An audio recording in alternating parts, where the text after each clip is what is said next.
Wait a minute, what happened to my health? The heart having trouble getting in.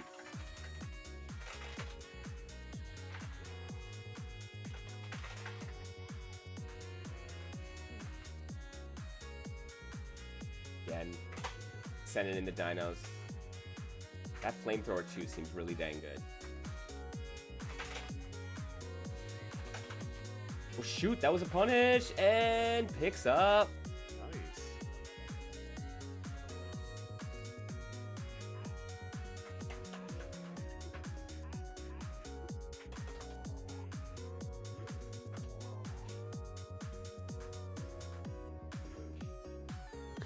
To the fucking moon.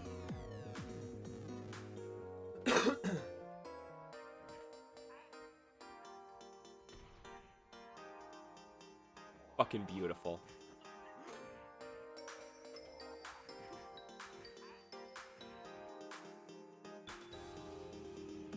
Hard to tell.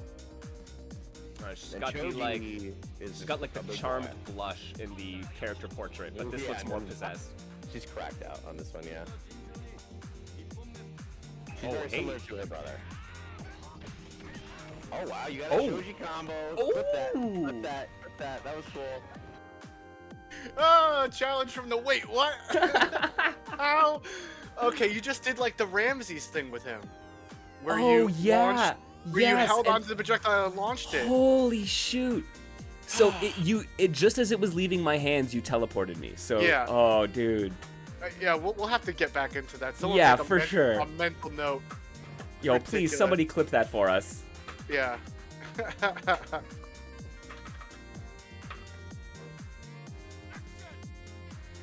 It's still match point for Andrew. Mm-hmm. Less so for Andrea, but close enough. They're making their way.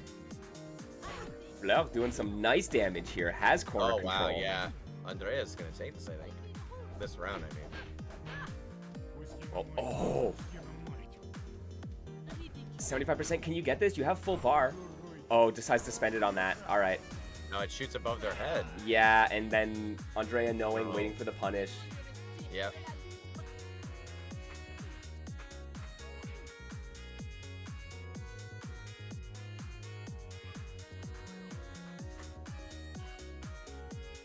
Oh.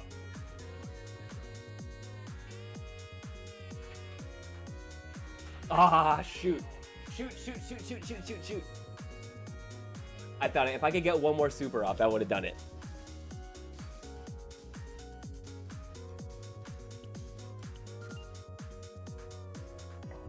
Okay. Oops. When it says KO over me, oh, that means I got my super, huh? I think Okay. so. It's not what it means in the original game, but oh, Oh my god! Don't tell me it happened it again. happened again. I know. I was just saying before to leave this in. Homer Simpson. Patience, my fine feathered friend. Any 3 wishes. Oh, 1 wish, a 2 wish, a 3 wish. Then I make like a banana and split it. It's like if Lucky Homer when Simpson I made tried to his be the first genie, wish. that's what you get. And let me tell you, what a doozy that wish. It actually is? Oh my god, okay. So, master, what do you have for wish number 2? Okay, that makes me feel a little bit better about myself because I'm like, was that Homer? Hey, why didn't I do that?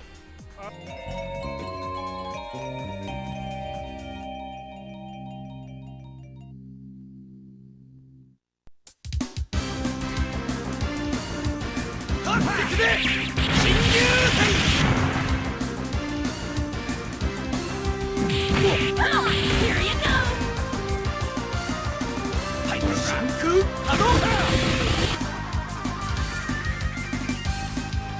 Niche Fighter Monday. Hello everybody, how y'all doing? Happy Monday. Happy Monday, happy Niche Fighter Monday, friends. I hope everyone's doing well. We be chilling. We got another week ahead of us. For the Canadians around here who happen to have the vacation, happy bank holiday. Mrs. MKL is chilling at the cottage thanks to it. I am right here.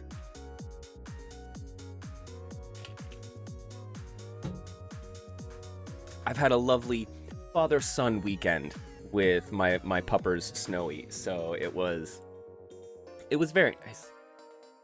Very nice. We just got to go on long walks. This dude took me on an adventure all the way down to the lake. It was hilarious. Hey, you're back safe and sound. Well, welcome back, Star Cutter.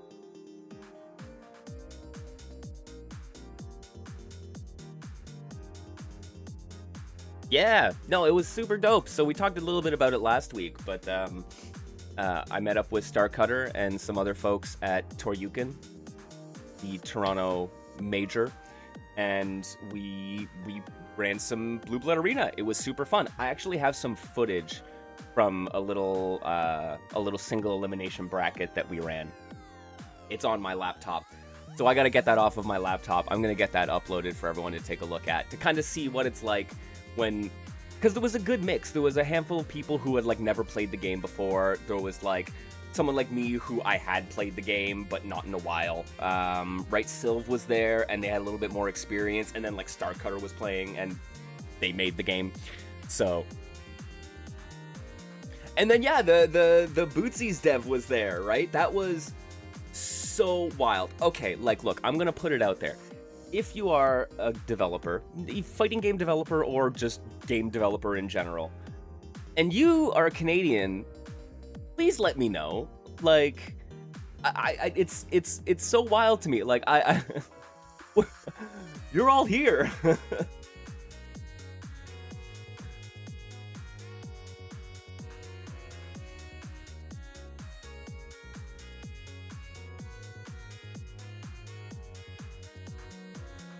No, I love it. I love it. And I know that not everyone wants to like get their face out there and stuff, but it's hilarious. Like the fact that someone at Toryuken told me about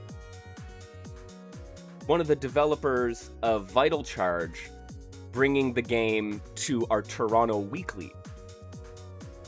To which my response was, right, because they're talking about this, oh, someone brought this cool indie game to the weekly. I don't know, have you heard of this? And I was like, yeah, that's Vital Charge. I was like, oh, who the hell brought Vital Charge? And it was like, one of the devs, right? Yeah, one of the programmers. And I'm just like, what do you mean you're local to me and we have not had this conversation, right?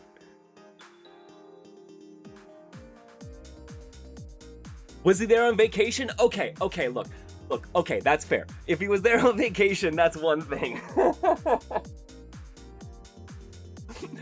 But I'm just like, right, the fact that it was like Star Cutter, I thought you were West Coast, like the Bootsies dev, I thought they were West Coast US. And like, what do you mean the GTHA is where you...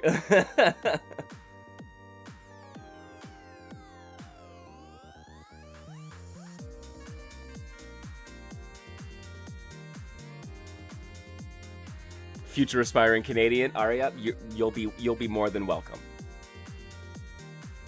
I know there are a bunch of aspiring Canadians in my circles, so.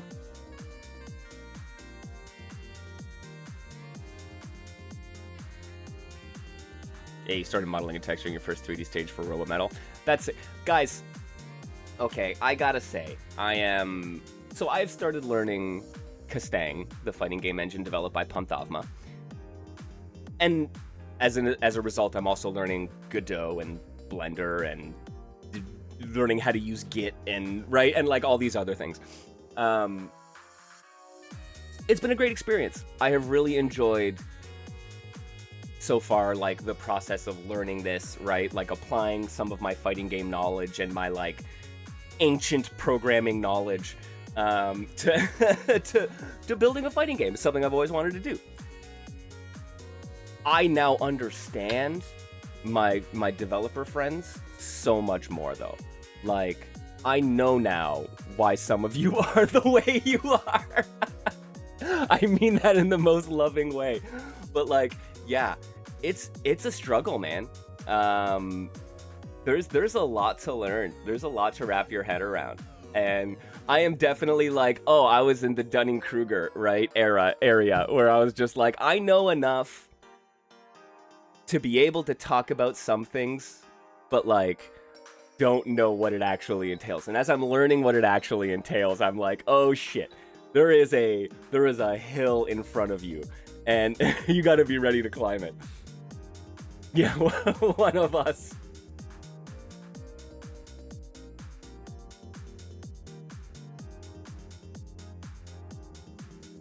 Yeah, Warthog. I think Castang is how I've always pronounced it, at least. Feeling down on a fighting game. Yeah. Yeah, no, that's it. Well, and this is like, I saw some of the chat going on the Discord about like fighting game community versus, right, like the fighting game culture, right? And those are two different things. And yeah, when people are like, I'm not in the FGC, like I don't really get the FGC. It's like, I can understand that, right? But we're all in the fighting game culture in some way. And I think it's important to find your little niches, whether they be, you know, the weirdo games and places like the Digital Basement, right? Or making your own games and like finding and creating the space that matters, right? And it's like, so many great people in the community have done so much work in like the last 5-6 years to build a space like that. So we can just keep investing in that is kind of it, right? And yeah, and for me, like, this is it. Like, doing streams and like organizing stuff, that's part of how I want to contribute. And maybe making a game is how I'm going to contribute as well. So yeah, you just got the epilogue for Battle Beneath the Stars scheduled for upload later this month. Nice.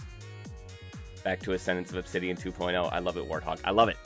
Well, and frankly, seeing all of y'all make games for the April Fighting Game Jam is one of the reasons that I was kind of inspired to start learning this stuff, right? Yeah, it's gonna be interesting. I'm gonna need a lot of help. I will say, like, Castang is a really interesting engine, right? I mean, or framework.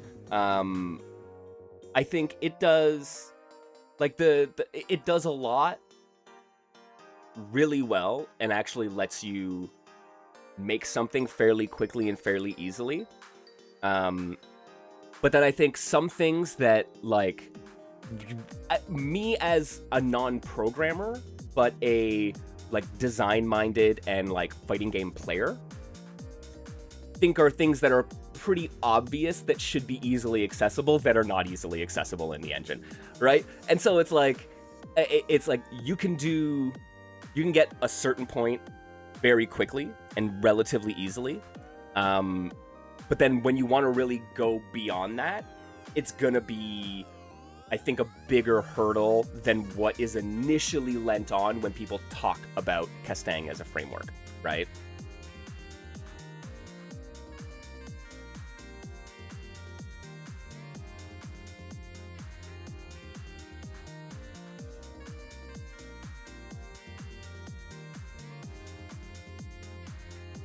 And like, I get it, right? Like, every bit of software has its own idiosyncrasies, and I don't mind that. And like, I can work within that. And like, I'm happy to learn stuff, right, in order to be able to do it, right? But like, I would think going into this that you would be able to handle a combo counter within Castang. And you can, kinda. Right? You can do some things, like there are hooks into the Castang framework that allows you to do and implement a combo counter. But if you want that combo counter to do anything other than what the explicit hooks are, you have to go into Godot and use GDScript, right? So, and like, that is not a jump. Like, I was anticipating having to do some work within Godot. That is a jump that I was not anticipating, right? I feel like for what I'm trying to accomplish, it is then a big ask to jump into Godot. And the thing is that when you do start working in GDScript and messing with all of that stuff, you stand the risk of messing up the framework, which I did, right? I did that the other day where I was working on something and I was like, okay, let me figure out how this combo counter stuff works and let me try to mess with the GDScript stuff.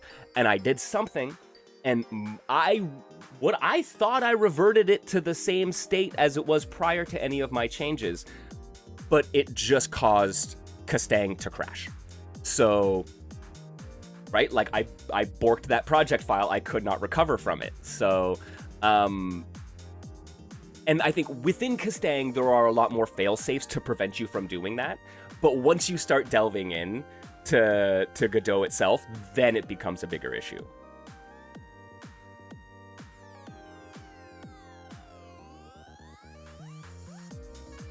Yeah, having to go outside of Castang to change the font. Man, I should tell you what my last 6 hours of trying to develop have been.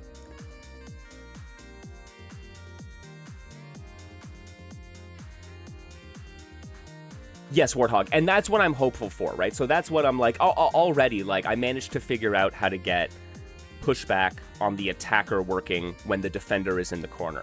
And that, too, from me, from like a logical process standpoint of what I need to do, I felt that there should have been a method that didn't require as many steps. But no, the way Castang works, it does require. And that's it. It's like some of the benefits of Castang is the way in which it is very modular. But some of that modularity means that you have to do things in specific places.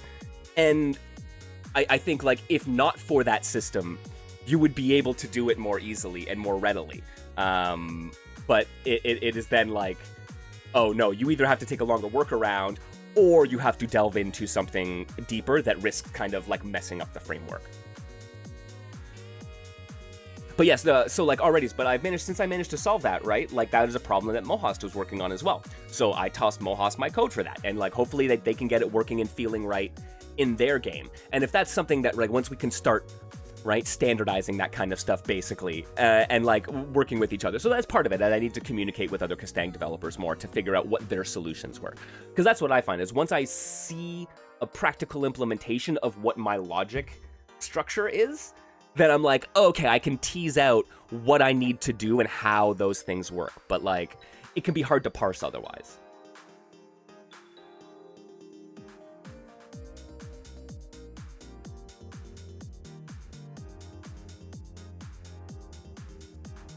Yeah, developing is so hard, sometimes you wanted to cry. But if you give up, you will cry more. Yeah, absolutely. And that's what I've been trying to do, right? I've been like, because I spent several hours in a row just like banging my head against a problem. And then I'm like, you know what? No, man, I'm going to go play some fighting games and just hang out with the boys and chill and do that. Let my brain rest. And that is, like, much like learning anything, right? Like, you inundate your brain. Your brain needs downtime to process everything, right? And then when you return to it, you like those connections start being made.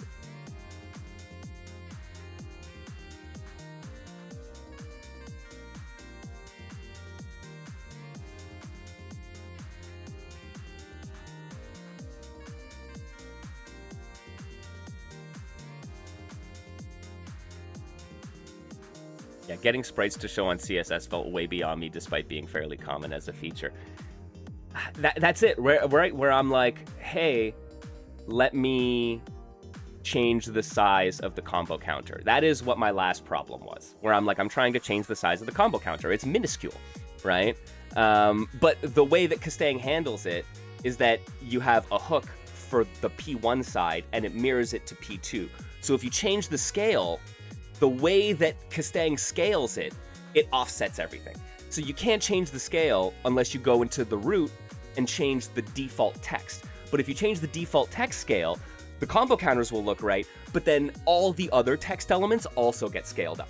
And it's like, there is no readily accessible way within Castang to handle that.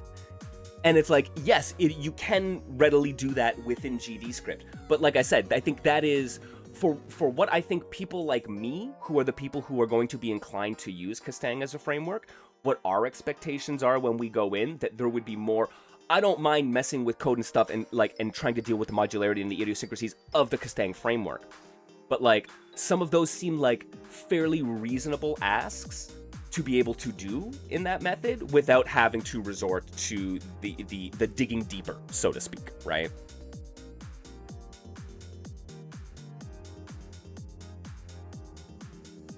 yeah, right. It took you like half a year before you felt comfortable making things in the engine you were working in, right? And that's the other thing. I think I need to give myself some grace as I've been literally trying this for like a week, right? And like I said, learning the language of code and how that logic structure and how those logic structures work is one thing. Learning the idiosyncrasies of and the interface of Godot, and then the idiosyncrasies and interface of Castang and of Blender, right? These are all things that you need to do in tandem to like get up and running, right? So like it is like that first jump is a lot, is what I've been experiencing, right? And it's been a week, so like it'll come with time.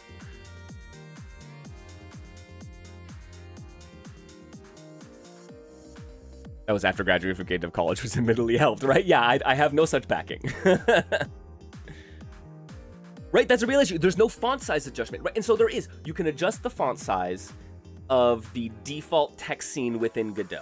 And so that's what I have done. But like I said, that does all text within that scene. Now, there is a method that you can create a separate scene and have basically your widget hook into that individual scene and then control that, right? But that requires making sure that I can duplicate the scene, have it copy the script that is relevant, make sure I can change that script to be appropriately suited for the root of the new scene, right? And then make sure that the Castang engine hooks into it properly, right? And then right? And I'm just like, let me increase the font, and I can increase the scale, but like I said, the scale offsets everything, and there is the correlation between the framing of the bounding box and anchors in Godot and the results in Castang are inconsistent in my experience.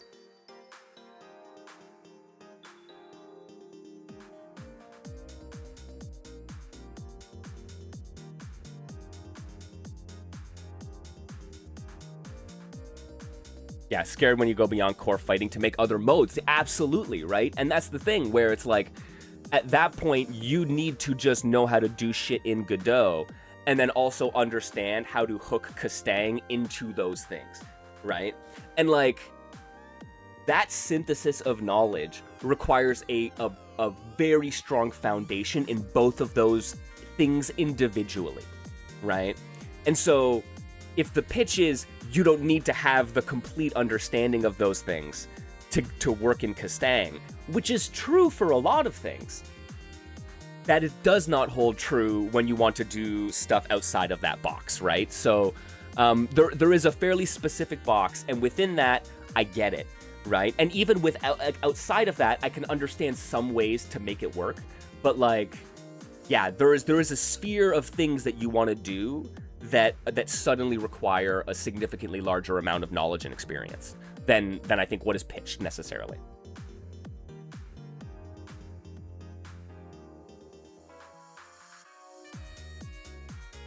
Right, but Circle, that's it. But like, no matter what software you're working in, you're gonna have a certain set of constraints, right? Like, you were even talking about Ikemen up above, right? And it's like the ways that you need to work within Ikemen would be wild to people who do it in other engines. Much like, right? It's like, this is why every time someone I'm like, hey, somebody make a game in 2D Fighter Maker, Andrea's like, please, Mike, stop saying that. You're gonna torture people, right? Because the way 2D Fighter Maker works is particularly idiosyncratic, right? And I don't think Castang is like that. I think Castang is much better and much more modular. But like, in order to make the most out of that modularity, you need a pretty good programming base, I think. And so who's this for is the question, right? And like, I mean, I'm finding great use out of it. Don't get me wrong. Like, this is not to disparage Castang as like an engine or a tool. Like, I want to be clear. Like, I'm actually a fan of it. I am frustrated by something, but like, I am frustrated on the regular by Premiere and After Effects. I will scream to the high heavens about how annoying After Effects is while I'm making animations in After Effects and then keep using it, right? So, like, there are limitations and there are struggles in any piece of software, right?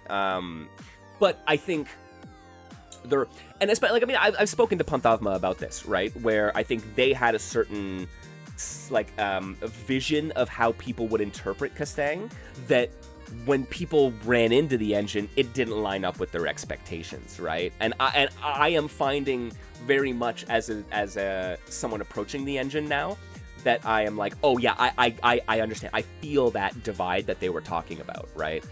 So for me, I just kind of like want to articulate that for anybody who might be interested in using it, like understand kind of the what it might be. But like, so like I spent basically 5 days, 6 days working on and like building out my base project file before I completely borked it, and then I had to start from scratch, and it took me an hour and a half to recreate it, right? So like after a week, my time went from a week to do a thing to an hour and a half to do a thing. So like that is kind of the advantage that Castang has provided, right? Is that like once you start clicking with its idiosyncrasies, then you're like, oh, okay, I can actually do this pretty well. Like I found myself being like hopping around the Castang interface pretty comfortably at this point, saying, I know where this is supposed to be located. I know how it expects me to interact.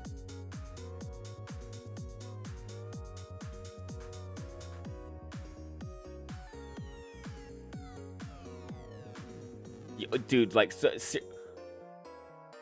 I will say, Starcutter, as someone who came from,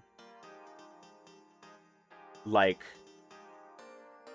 Casablanca linear editing systems and like avid media composer from the early 2000s, holy shit, does video editing software ever let you do so many things so easily. Like, it is a world of difference in the last 20 years how much more and how less cumbersome that software is. That said, it's still hella cumbersome, right? Like, once again, I think the baseline to do basic cuts actually is pretty relatively easy.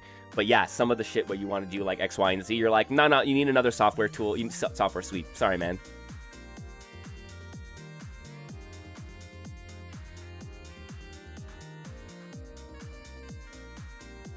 That's a good point, Warthog. Castang was never intended to be a newbie engine, but due to how efficient it is at getting started, it attracted a bunch of novices. I think A, that is very true, and B, one of the selling points of Castang is how in its modularity, you can set it up so that somebody who has zero coding experience can go in and change a bunch of fields and say speed equals, right? There's just a drop-down menu or like a field that they change a number in, and they can change a character's speed and HP max and percentage for prorate, and you can just set that shit up so that designers can go and design and balance without having to actually worry about any of the code. And so I think that set up the expectation that that's how the entire thing was built. And no, there are some things built into the engine that do that, but the selling point of the engine was really you are able to build that for your team, but you need a programmer to build that stuff for your team. And I think that was a bit of the disconnect, right?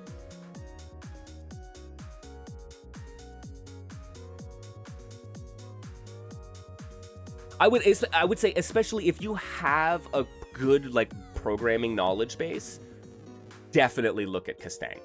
Cause like don't get me wrong, like there are still some things that I'm like, I like that looks completely out of reach to me, but I have said that about everything that I've managed to accomplish so far in the engine. So like, I think for those who have more skills in terms of being able to actually write code, that you will be able to get the most out of what the framework does allow, if you click with its logic, right?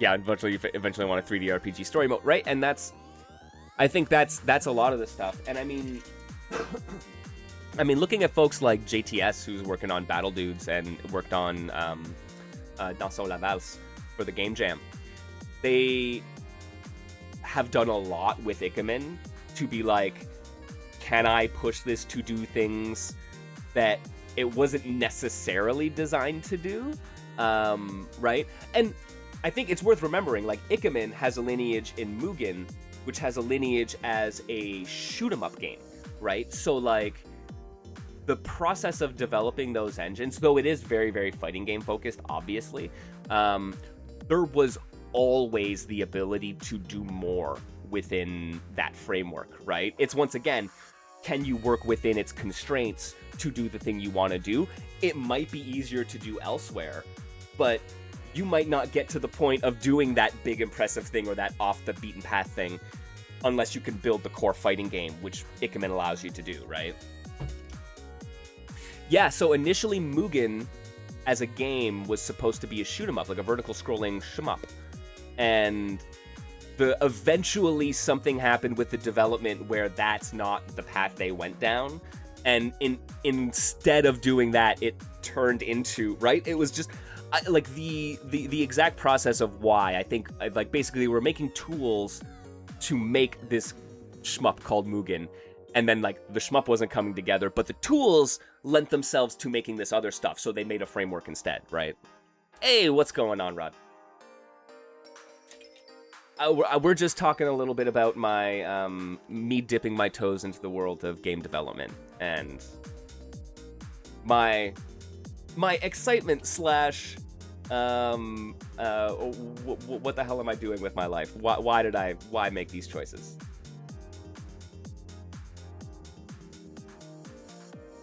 Shmups and fighters are sister genres, absolutely.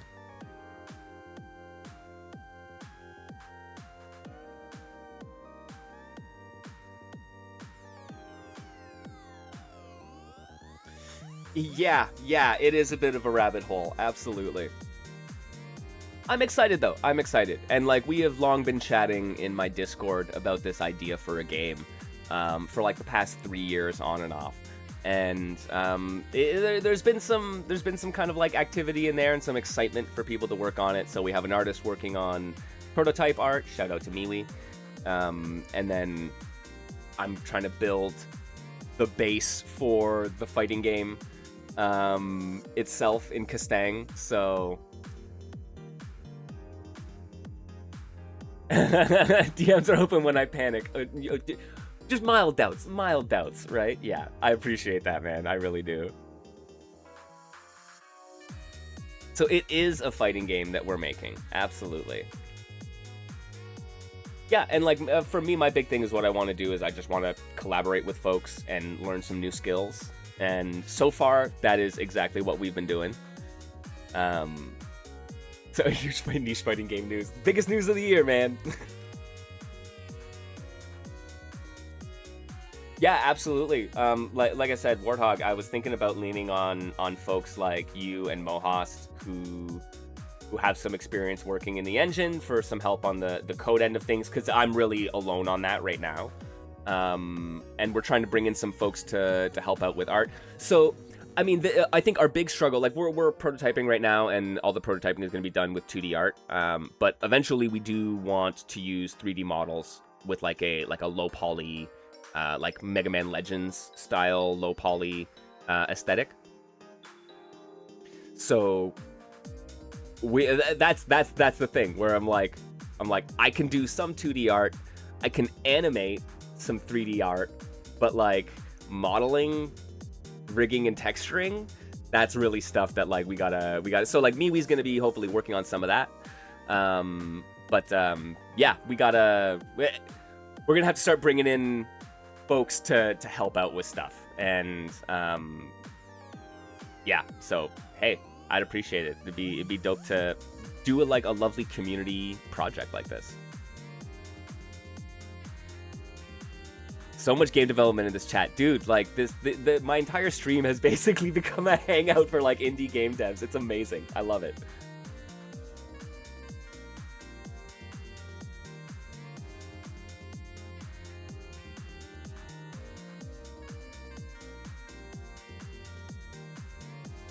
Yeah, low poly seems like the best combination of looks good with the least amount of effort while making a fighting game, right? Exactly. And, like, the Mega Man Legends style allows for some really good, like, expressiveness in terms of the characters with the way it does texturing.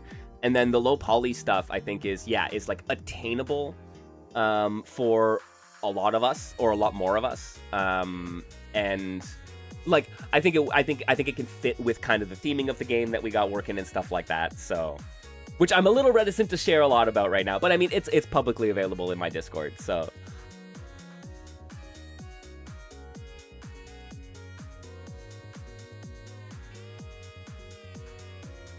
Yeah, 100% Rod. So yeah, that's our plan, right? So we have our artist is working on 2D prototype, like just prototype sprites, like programmer or like programmer art, just so that we can work on the logic of our all-arounder style character, right? So we're gonna do all that in 2D just to make sure that, like you said, the logic works, the flow works, the game feel is right, and then from there. Right, because like we can do a lot of work on the game and then start incorporating the 3D as we find people and time to work on that, right?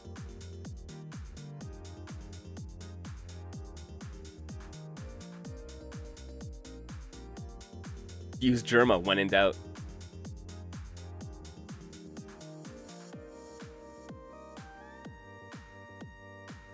Yeah, you want to learn 3D modeling even harder than game dev. Well, and this is my concern, right? And like I have and that's something I can at least contribute to, because like I do have some animation experience, so like working on animating moves and attacks is something that I can help with, right? But yeah, that gets a lot of who's handling what and to what degree, right? Like, where can you split your efforts, right? This is, like I said, I'm understanding the just base stress level of all of my developer friends a whole lot more these days.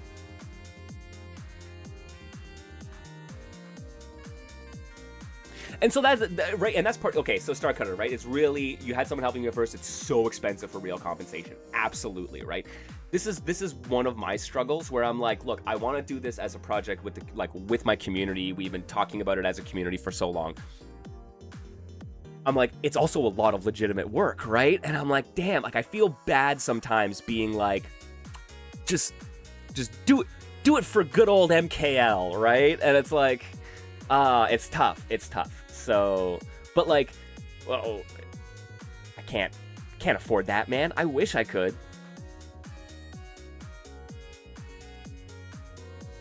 Yeah, and then if you can't pay, you learn to do it yourself. That's 100% it.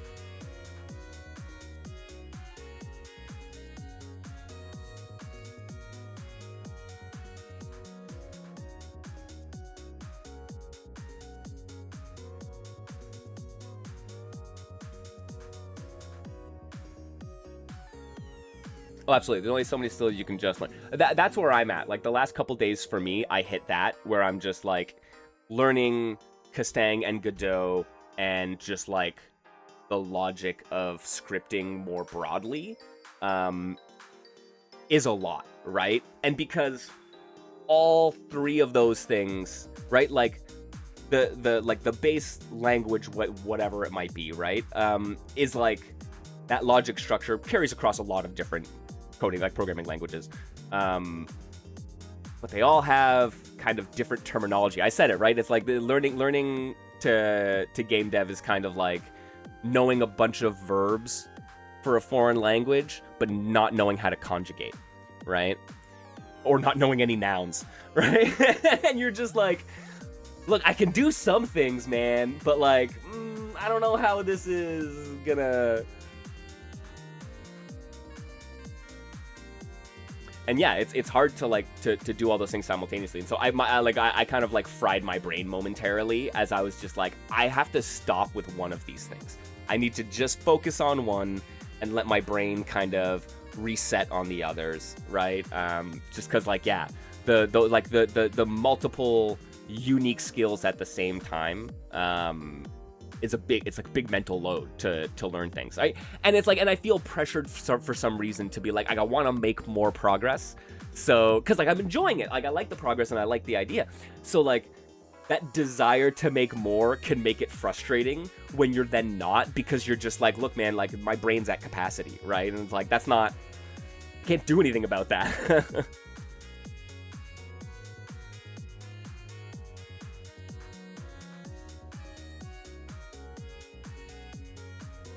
Yeah, the first time you ever like, well, and this is it, right? So like, I mean, like, I go back, like, I made websites. I knew HTML growing up, right? Have I fucking made anything in HTML in ages? No, I haven't.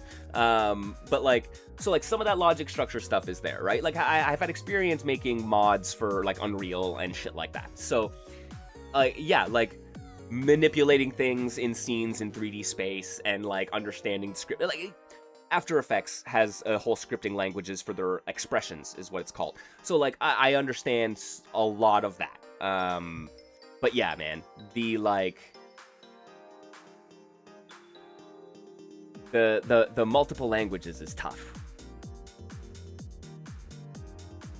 Yeah, super important to be delicate. Important to be clear when working on voluntary projects. Yeah, hobby game jam stuff that follow. Yeah. Mostly it's a question of managing expectations. 100%. Right, and that's why like I'm trying to be like very clearly. Sounds like I need a producer. Yeah. 100%. Are you looking to volunteer on a project?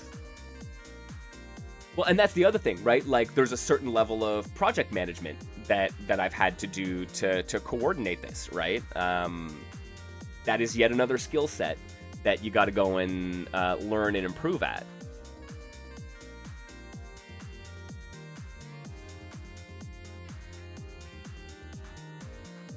I mean, there's got to be some artists in here who've done 3D modeling and stuff, like, right? Like, what would you say for a, like, how much would you charge for a, you know, low poly, Mega Man Legends style model that is, like, rigged and textured, right?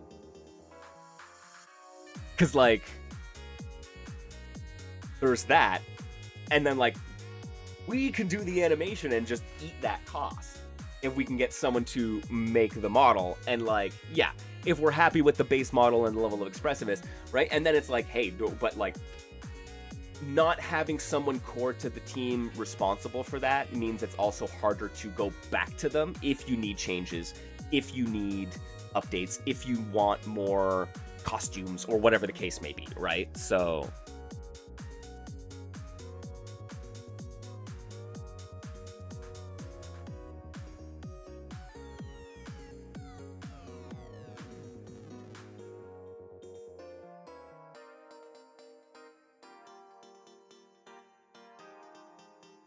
yeah, freelance logistics, right?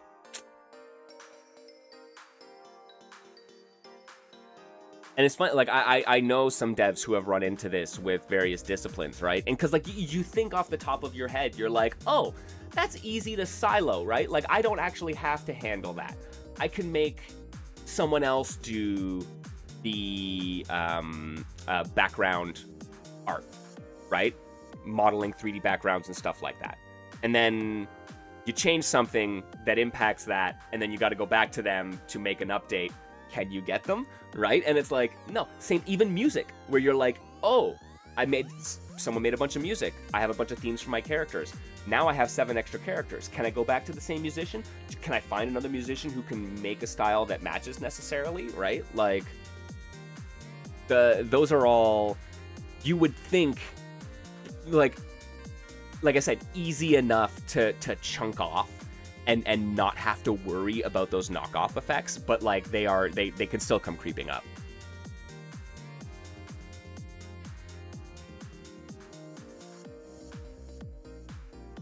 Amazing, Aria. Yo, appreciate that. Like, yeah, any kind of tips? Like I said, this is, guys, like, we pool our resources, and like, I always talk, there are so many amazing artists in the niche and indie fighting game scene that it's like, we have the resources collectively to do this kind of stuff, right? It then becomes, yeah, like the will to do it, the time investment for it, and then managing expectations, as Rod says, which I think is going to be a really important part of it.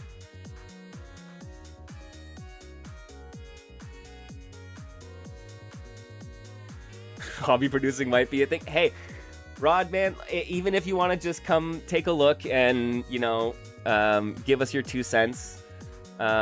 We need some like Stalder and Waldorfs or whatever in the balcony, the peanut gallery, chucking jokes at us and occasionally insightful bits of wisdom. I think it's been nice. Like, we've had, like, Panthavma has been acting as kind of like a technical consultant of sorts, to make sure that we're doing things like getting our GitHub set up and making sure we're tracking stuff and, like, you know, version control. He can, like, make sure that we don't break anything on that end, and then provide us some guidance. Andrea has been great about helping with that stuff as well, and I'm hopeful that they will do the same for kind of the story aspect of it. I would love to have. I need some Andrea writing in my life. So.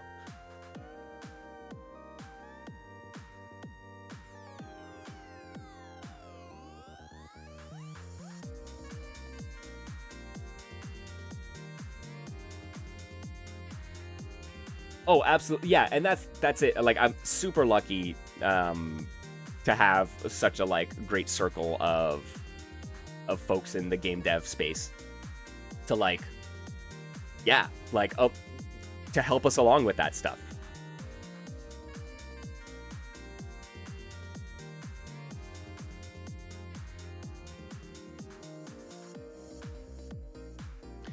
Yes, Foxy, absolutely, right? So staff is necessary to develop it on time, right? Instead of staff, friends are helping all together. Yeah, the development speed is slow, but it can be done, and that's it, right? And so I think, considering that I'm trying to learn new skills and collaborate with the community, I don't mind if it takes a little bit longer, right? I think the important thing is that we see progress, because this is the kind of these kinds of projects, when they do rely on goodwill and volunteer efforts, then it is very easy to fall off, right? And I expect a bunch of people to fall off and pop back in along the way. That's totally cool. But there needs to be, like, a core bit of movement and momentum to keep the process going. So slow progress is all right for me, so long as it's steady progress.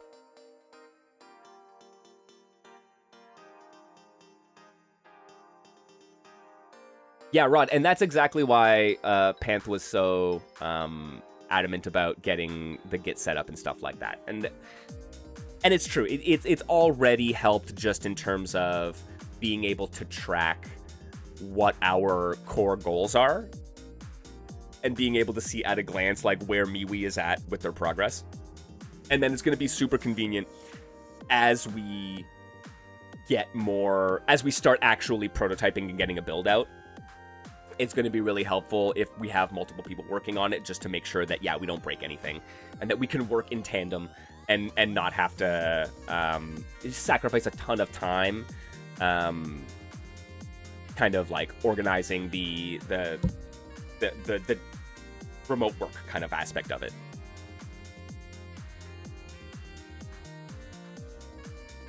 I think we're all making low poly games. Yeah, no, I think this is... Look, we've been through it, man. The world of sprite-based nostalgia is falling by the wayside. The world of low poly nostalgia is the wave of the future. It already has been for the last few years. I think it's just finally hit critical mass that everyone is just like 90s weird dithering. Some like the PlayStation in particular is so weird with its, like, rendering style, because of the way it handles polygons and, like, triangles, I think, in particular, where it was just like, it was wavy as fuck.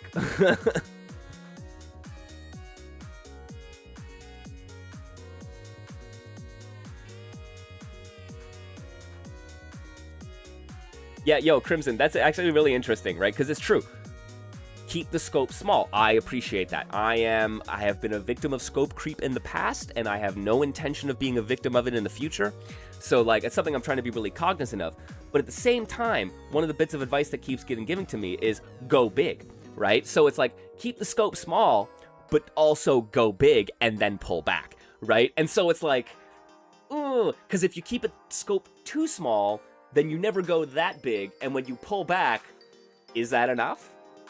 Right? That's the interesting kind of debate there, right? And I think it's important to recognize the different layers of scope. So, like, Because you can go big. Like if I'm saying I'm gonna have single player mode, an arcade ladder, story mode, online with 2 players, and a 4-player free for all, that scope starts getting big. If you say I'm gonna give my character a 15 move set, and then as you're designing it, you drop moves off and you end up with a 10 move. Like that's a different level of how big are you going, right?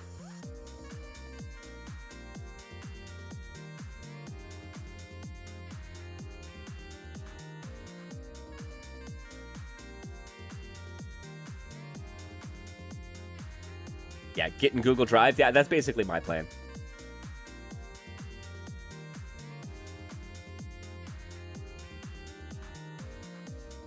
Oh, PSP style, even better.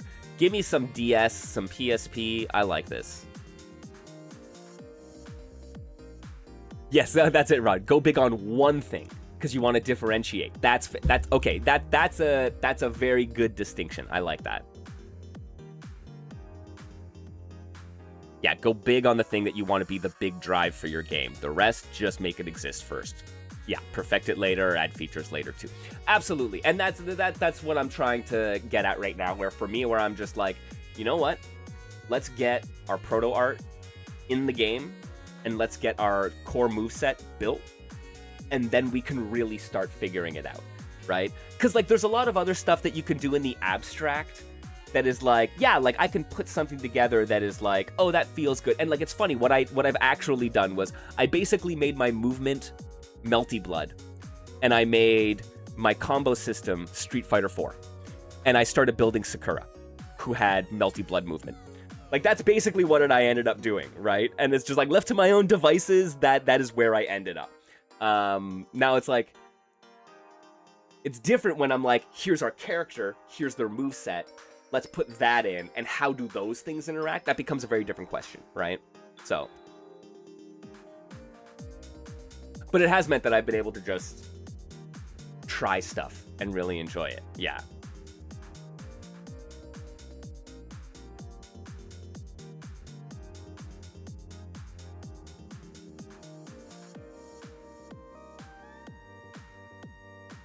Well, yeah, make the thing you want to see in the world, right? That's part of, for me, I think what makes for like meaningful art is that it's like, some of the best stuff that I've enjoyed is stuff where people say, hey, why isn't there enough of this? I guess I'm doing that, right? Yes, I believe Gandhi said that. Make the fighting game that you want to play. That sounds very Gandhi-esque.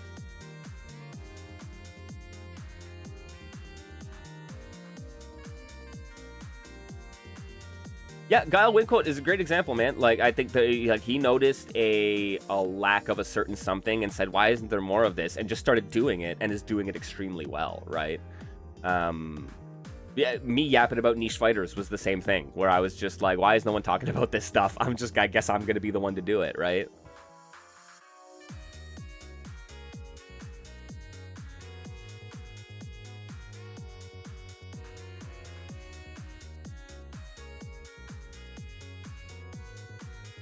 That's a really good one, Rod. I like that. Yeah, something old, known mechanic, genre, etc. Something new, your own interesting take on it. Something borrowed, the other stuff that's not core. Copy it, menus, level selects, all that shit. And then something blue, share it on socials. But it's not all... Well, we're on Blue Sky, right? That's the one that really is gonna matter for us. That's it, Joe. Needed more Street Fighter the movie in the world, so we're just gonna do it, right? No, that's it. And like the stuff that I like really resonates with me and that I respond to is exactly that. Is when I see someone who is just like, I need that, and it's not coming from there, so I'm gonna make that.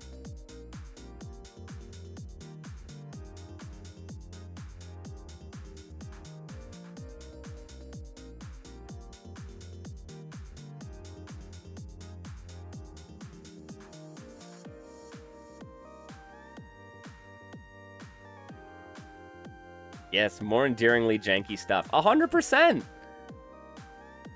Well, that's it. Like, so it was funny. It was like the first thing I did was I messed with the momentum in Kastang, right? And I was like, ooh, nice little slidey stuff. And then I noticed that you could chain your momentum between dashes and forward jumps, and even into back jumps as you cross over the character, which led, and there was no cap on the momentum. So I had that little bunny hop thing, right? I'm like, yo, we're Source Engine speedrunning shit in the fighting game, right? And I'm like, that actually kind of feels like a really fun core idea. You could do something really cool with huge stages that had very fast movement and was super momentum based, right? So like you could get this stickier up close combat, and then the farther mid to long range neutral is way faster and slippier, right? And I think that like transition in and out of those two states is a really cool core idea that you could play with. I think it would be janky as all heck, especially if you were just like, let it rock. The cap is that you don't clip through the edge of the arena, right?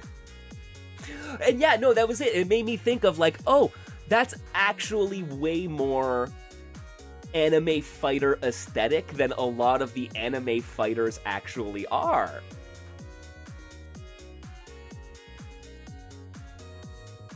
You get a little bit more of that in arena fighters, but even the arena fighters tend to be very, very sticky these days, I feel, where it's like, you're like, woo woo woo, free 3D movement, and you just lock in, and it's this one specific, but like, so there's less of a transition between those two states. And like, I don't know, the slipperiness feels less important in the arena fighters than what I'm envisioning, what I would envision with this idea, right? But just like fun janky ideas that just come out of try something, right?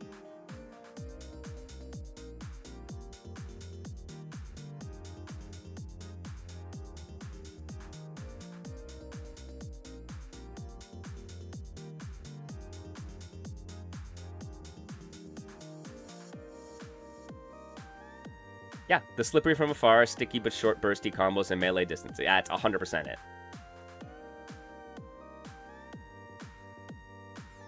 Gotta fuck around before you can find out.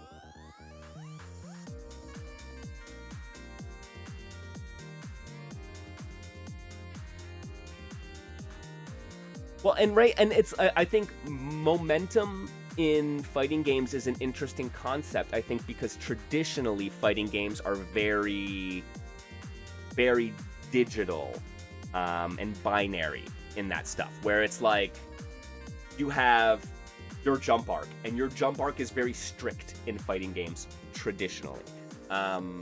So like, it's been really interesting seeing a lot of the more Mario jump style variable movement momentum stuff that has come out, some of the more platform fighter inspired 2D traditional fighters, right? And like, yeah, like that is, I don't know, that is a space that it seems even more interesting to me in some ways, because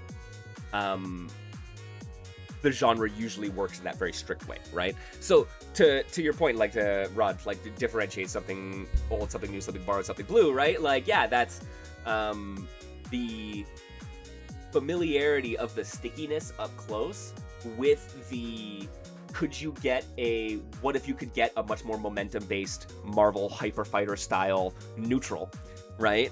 Because even that, like, I'm like, man, like, it's like you're all over the place in a Hyper Fighter in Marvel 3, for example. But like, and like, I can get from one side of the stage to the other very quickly.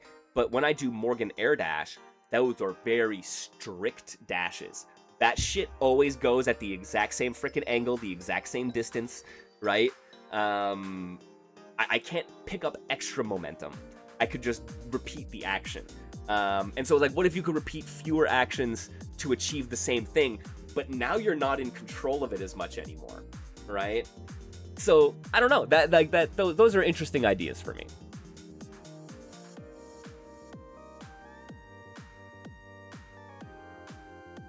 Right, and think about how good, when momentum does come into play in fighting games, think of how good it feels, right? Like, that dash forward, carry some momentum, jab, jab, jab to get a couple extra hit confirms that you wouldn't typically get. Like, the fight against physics is really interesting. But the question is usually in this strict state. So, what if it's a looser state? your answers have to be different then, right? I've air dash where you just do it, work like a normal air dash, but if you cancel it into a move, actual keep his momentum. Yeah, no, 100% stuff like that, right? Promotes air-based rush down. That is like those are the kind of things, right? And so when you're thinking, hey, something borrowed, it's like those are the elements. Those are like the things that tickle players' brains, right? You see it with certain combo structures. You see it with certain like movement types, right? Like, dude, I'm sorry, like wave dashing feels good. It feels so good. Like a good wave dash, oh man, I love it. I love it. I will do that shit for days, just zipping around the screen, right? So like, I don't know, taking like building questions around one of those aspects that tickles your brain, I think is a really interesting way to explore fighting games.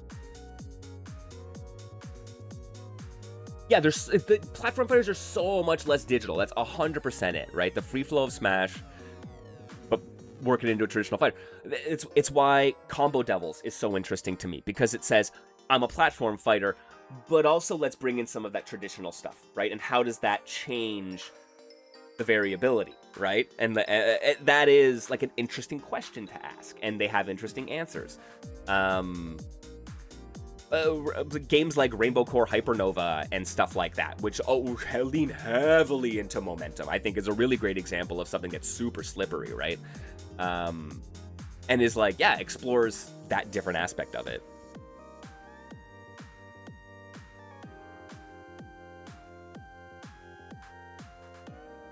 Yeah, movement in Scramble Heart sold you on it instantly. I did. I started pushing buttons in Scramble Heart, and I was like, dude, this is great. It was Untitled 3v3 fighting game. That's what it was called at the time, and I'm pretty sure you just had the main character and book, and that was it.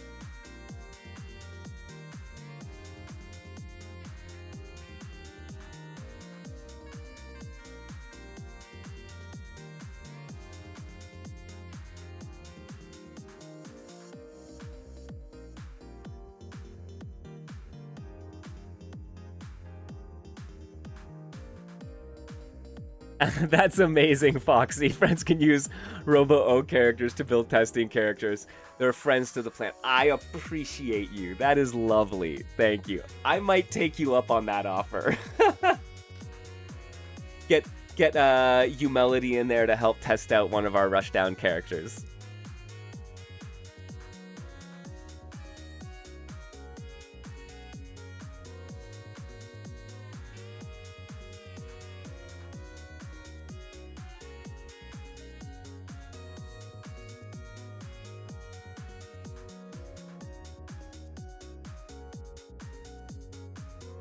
I love it. People talking about their borrowed inspirations, right? I love it.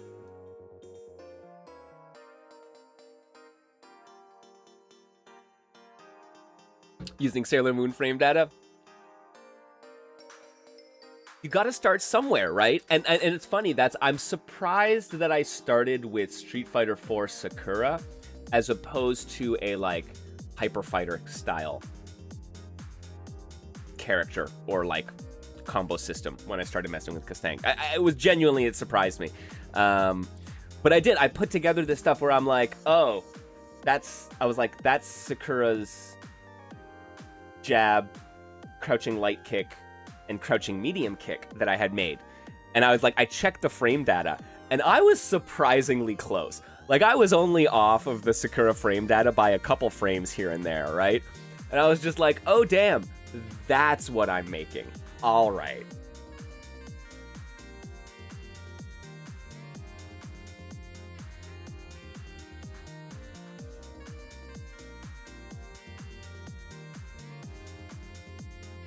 Yep, no, talking about Blueblood, which, hey, I'm gonna pop on Blueblood Arena in just a minute. We're gonna play some games. And yeah, I see the kind of the uni cross tag The grounded anime fighter, I guess, as I've been calling them. Inspiration there.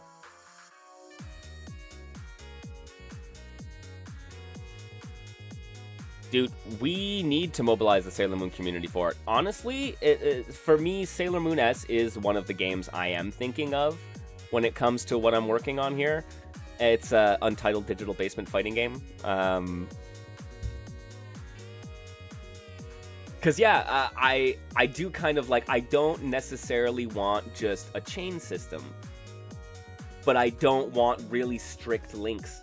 So I'm like, Sailor Moon is link-based, but they're all pretty broad, right? They're pretty, like, wide link windows. Which it has a good combo feel, right? So I'm like, I'm kind of looking at that as one of my inspirations as well.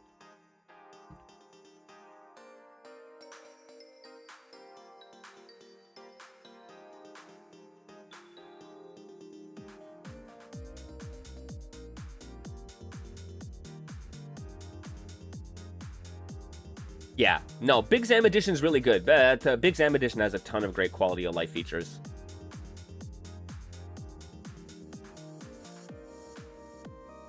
Removing Uranus, yeah, that's true. Ah, let her rock.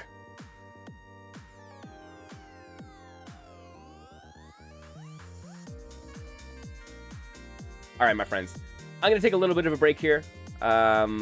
We've been just chatting some lovely fighting game news, man. This has been a great Monday so far. Yo, I appreciate everyone swinging by, enjoying Niche Fighter Monday. We're gonna be playing some games in just a minute, man. Give me a sec. I will be right back. Grab yourselves a drink. Take a little stretch break, friends.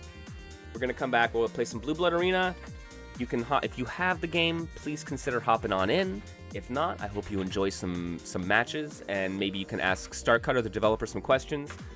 Feel free to go over it in chat there while I step aside for a couple minutes. I will be right back for more Niche Fighter Monday, my friends. DP and I came down with a button. Please tell me I was correct in that.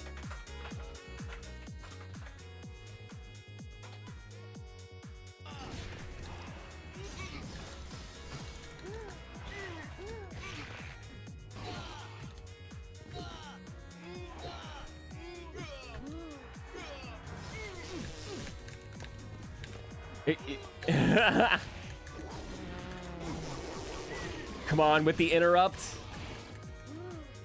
I'm sorry, that was a pretty nice 3-fart combo. That's all I'm gonna say.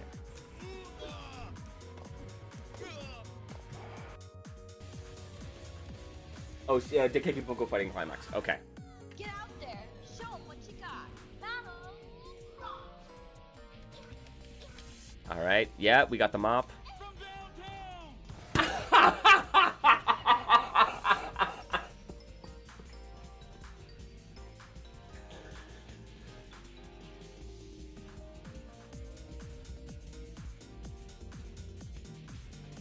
Oh my god. L1 or R1, yeah. Okay, got it. B, standard. Okay. This is amazing, Andrea. This is amazing. I didn't know this was a costume. Yeah, it's there are 3 Schwarzer Blitz colors that's hidden delightful. in the game. Good luck. Have fun, man. Yo, absolutely. Okay, this is a good stage. Yeah. Not a lot of moving elements. Okay, now we have Mr. MKL against Goldrick.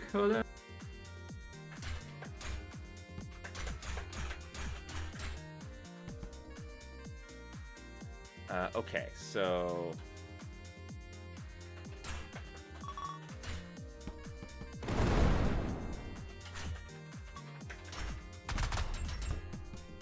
I mean, that's still pretty vicious, just getting thrown in there. But if I do overhead, back... Okay, so the unique is a teleport. What do we got for special? Or supers, rather.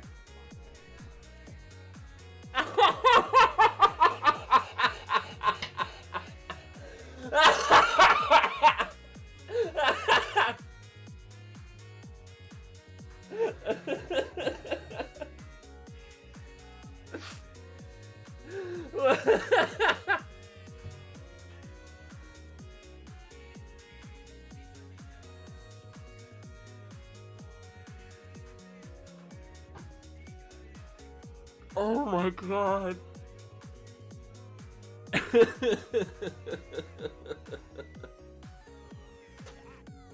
Got your back.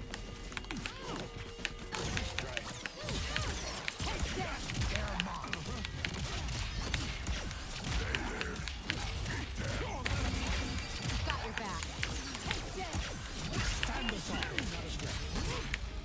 Oh, I should have just gone into super. I had that, man. I absolutely had that.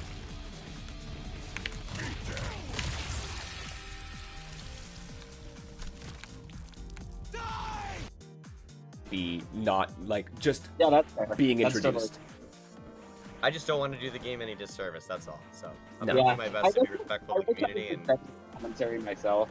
I'm trying. oh, you're doing great. Oh. Unit hive mind. Yeah.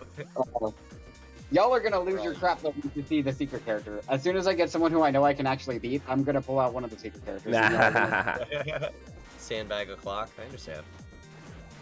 It's gonna be Hey, me. there you go. It's gonna. Couple times and it's like ended people's round. Welcome back, everybody. Happy Monday. I hope everyone's enjoying their Monday so far, friends. Thanks for joining me here on Niche Fighter Monday. I apparently forgot to do my show before I left, so we've just been talking about a bunch of community stuff.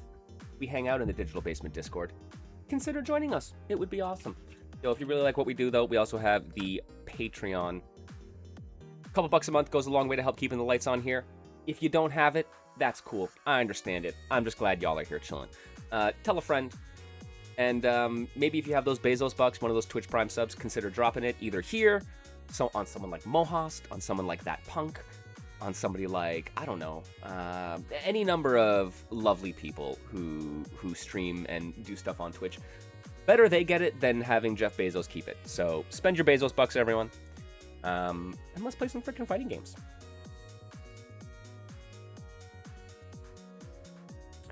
Blueblood Arena. Man.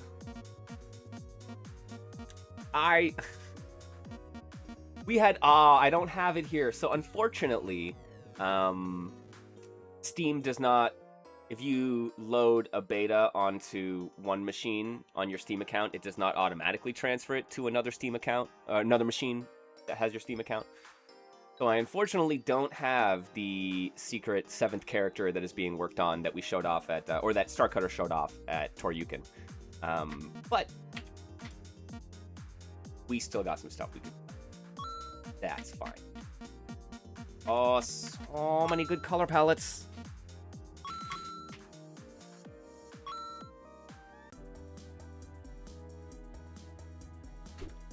Alright, I gotta get back into this. So, friends, for those who are not aware, this is a 4-button fighting game. You have a light and a heavy attack. You have 2 specials, crouching variations, aerial variations, and it is anime as all heck.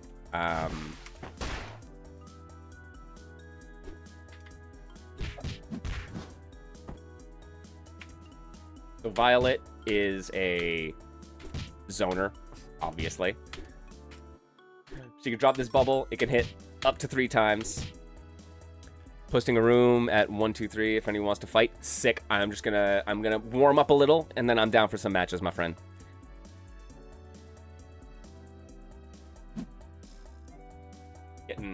Getting coffee all over my arcade stick. So, special one is that. Down special is this uppercut, which OTGs. Oh yeah, your bubble special can move around, and so if you press light, it'll just home in on the opponent, and then if you press the special button again, it'll explode. 1, 2, boom, giving you a big pop. The thing, the art style is so lovely. Like, this is just, honestly, it's a joy to look at. Like, I love all the characters, and there are so many cool color palettes. It's so weird that one of the things that gets me most excited about fighting games these days is a 6 selection of color palettes. Like, I know you guys put so much work into, like, hey, this system is so cool. Look at all these amazing moves, and they're so great. but also let me dress up as Rogue or Morgan. and like, I'm sold. Alright, special 2. We have a fireball, and we have this overhead multi-hitting thing that locks them into place. The colors super. That made me so happy when you told me that, because I was just like, I sometimes worry. I'm like, I could imagine developers hearing stuff sometimes and being like, you know how much work that is? And like, if you don't want to do it, but people are like, hey, this is what we really want, it's like,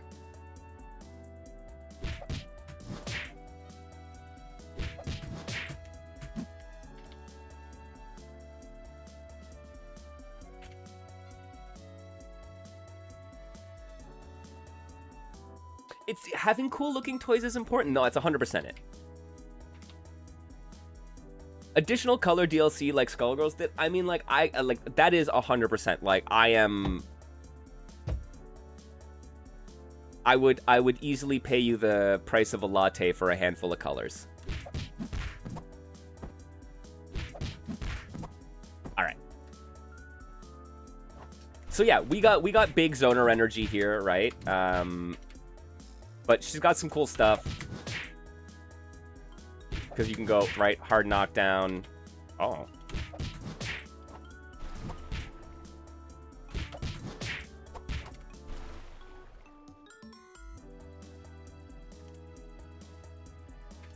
So this is using UFE. So,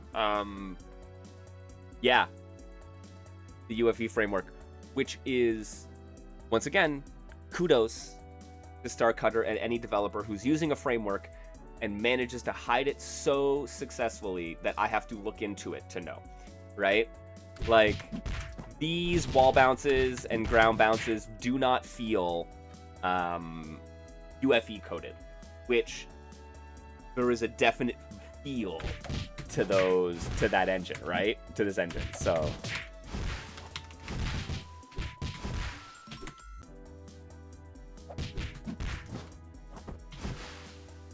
But yeah, so not only does Violet have this, like, pretty good keep away, right? But then once she gets you, like, with this hard knockdown, she's got, like, a really good...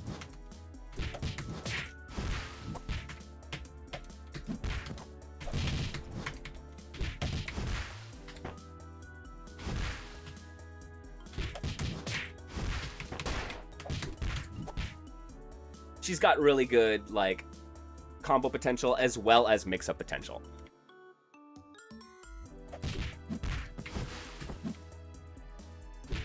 Right? Or you're just like, nah, get the hell out.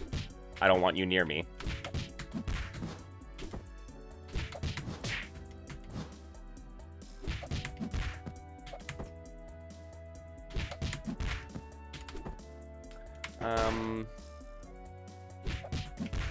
Yeah, that setup.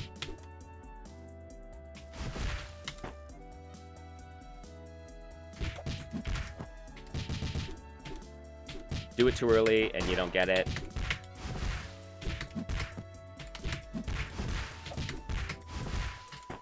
Oh, almost. Right? But like, really fun combo system to be had.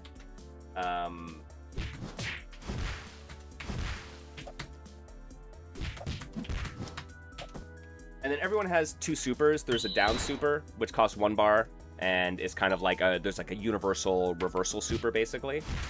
And then another one which costs 3 bars, which does a ton of damage, and is like more character specific and unique.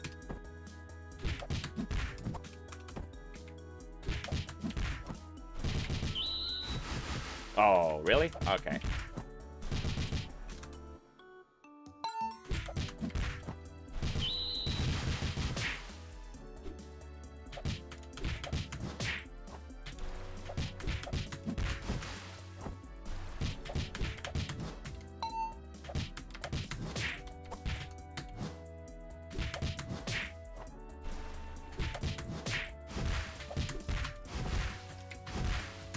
Oh, right. Okay, that's cool, actually.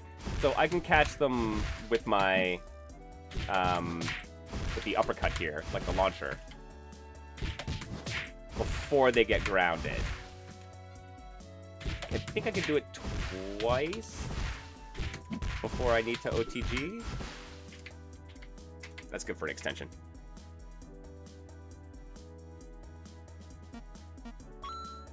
All right. There you go. A little, some basics. Oh.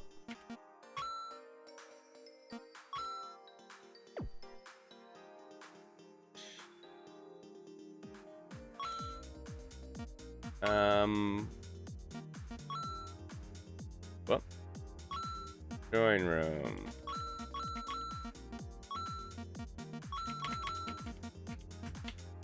I think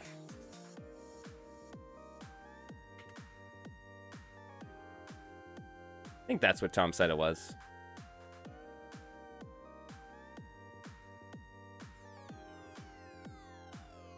Heyo.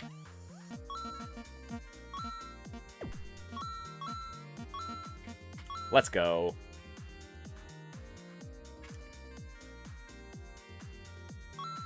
The mutant color palette. I like it's legally distinct.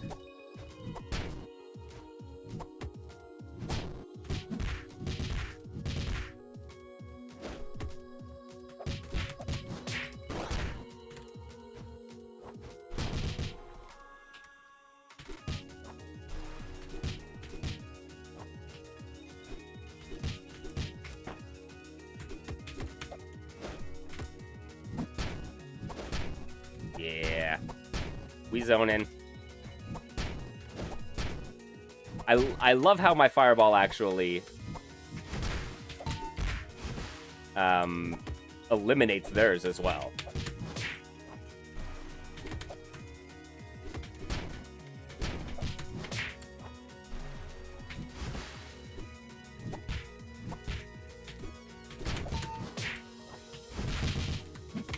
Oh, that's kind of funky. Okay.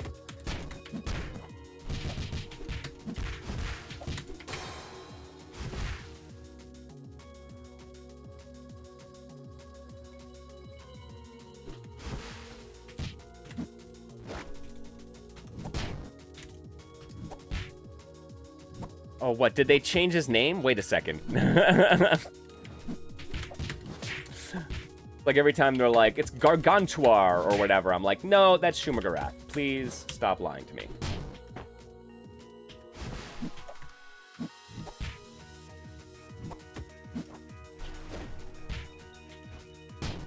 Oh. Oh. Oh, I got.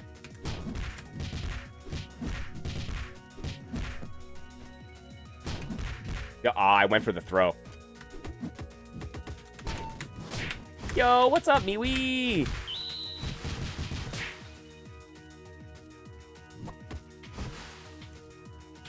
Yes, I've been really enjoying Invincible versus, man. Like, it's been so fun. So, yeah, we're gonna be playing that a little bit in a little bit. I've been wanting to just get good at the game.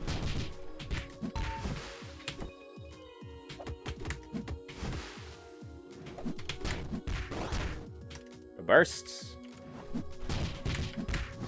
Oh, wrong button. Nice.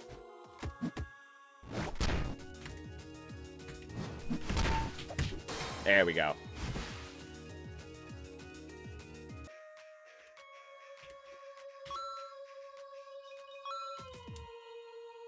Hey, just watched Blade Runner. I have not watched Blade Runner in a minute.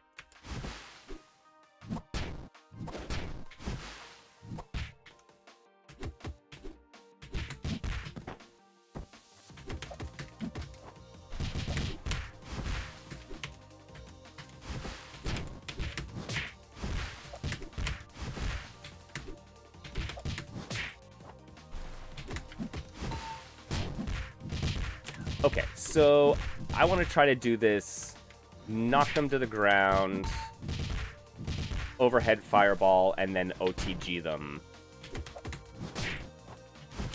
Ah, okay, so needs to be corner. That's fine.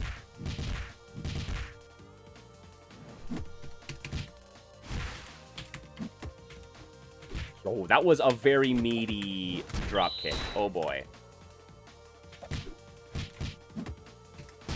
Oh, missed the throw. Can I get it? Oh, no.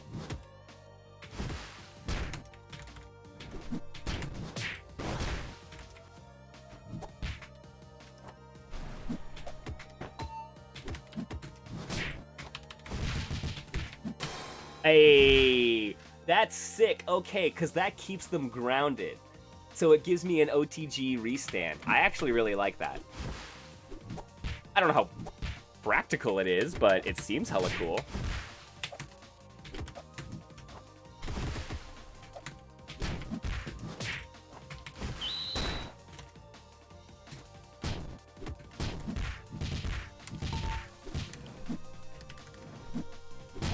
Oh, it is very 80s, right? I mean, absolutely. Still hella good.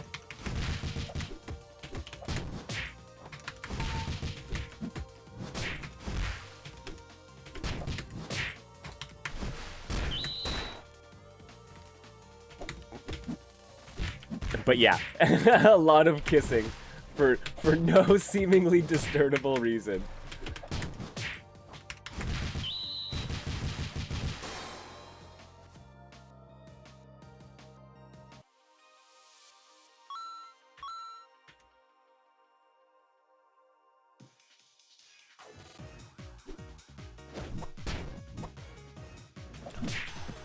Wait, did our projectiles not clash at all?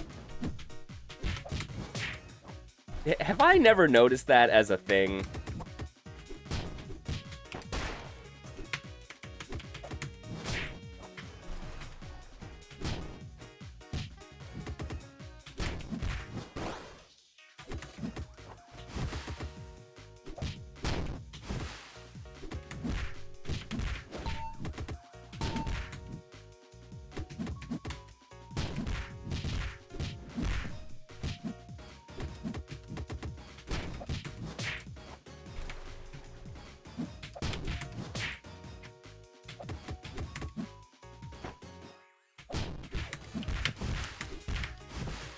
Yeah, a little bit of the autism representation. It's true.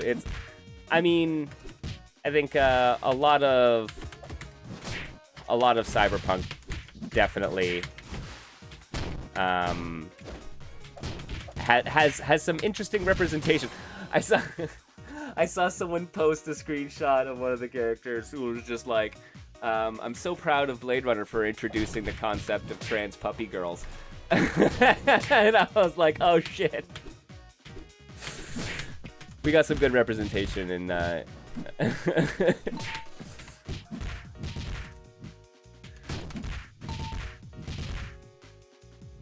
in Cyberpunk, that's for sure.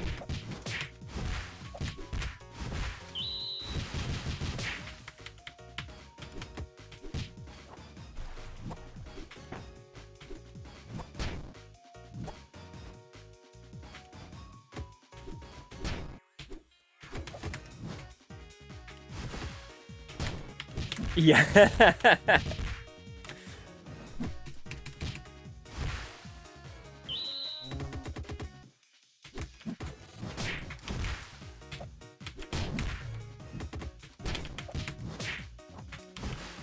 Oh, too far. Okay.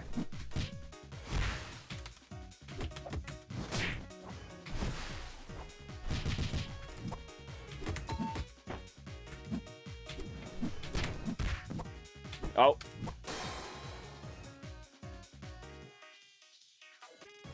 New Romance is the most nerd-first character you've ever seen. William Gibson should start estrogen.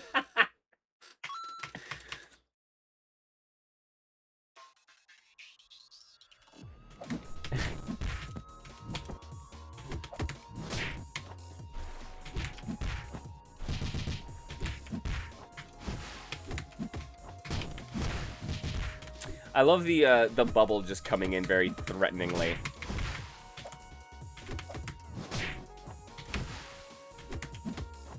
Keep getting hit by the overhead. Yeah, and then just gotta mix in the throws.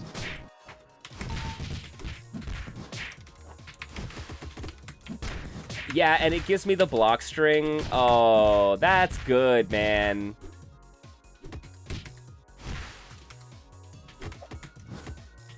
Yeah, you gotta block that overhead for sure.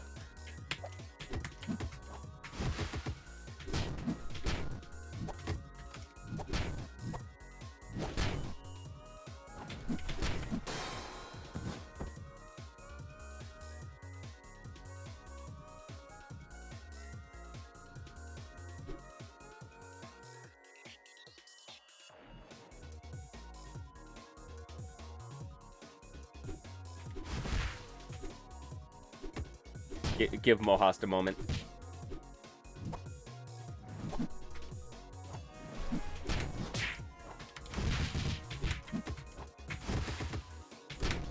Yeah, right? And if you can get it... Oh, it even brings them back in. That's hella good. Right? Grounded. And then, yeah, just like, honestly, the mixing in...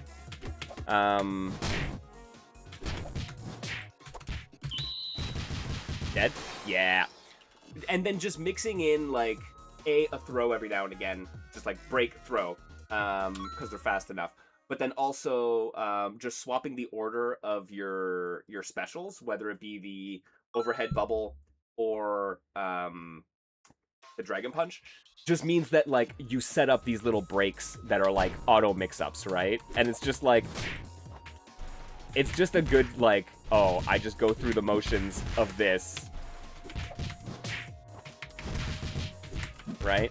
And then if I if I want to, you stop short and you just continue the combo. There you go. Finding the gap, get the throw. Back in the corner.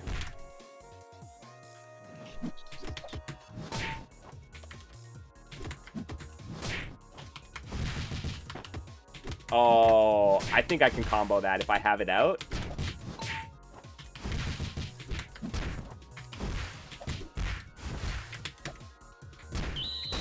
Nice.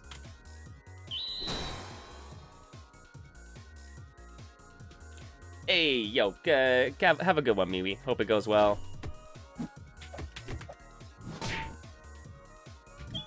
We're just going to be playing some games here, and then I'm probably going to work on some Kastang stuff later tonight. Hang out with the dog and try to learn to make fighting games.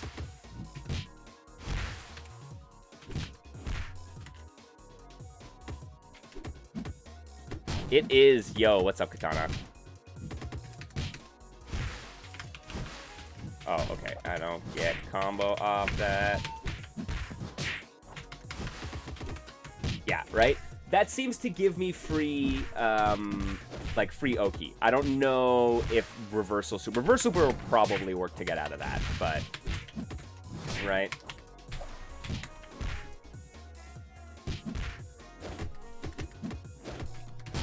Nice. Yeah. Oh, no, didn't have bar yet.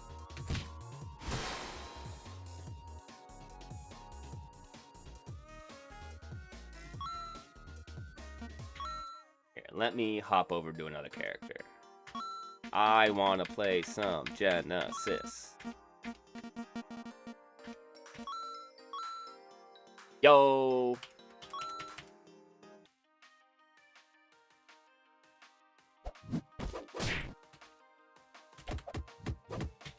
Oh, this is one of those color palette stage combinations that is just kind of cruel.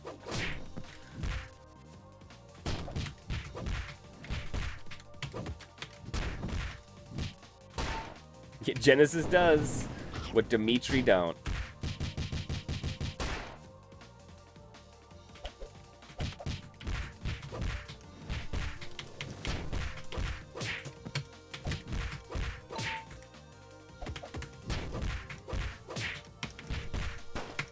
Oh, no, right. Gunshot. I forgot that was gunshot.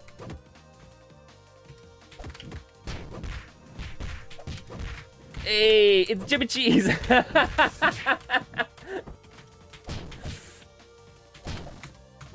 Yes, I do believe we officially renamed Dimitri Jimmy Cheese.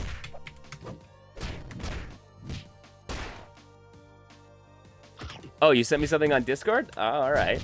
Let me take a look at that after this match.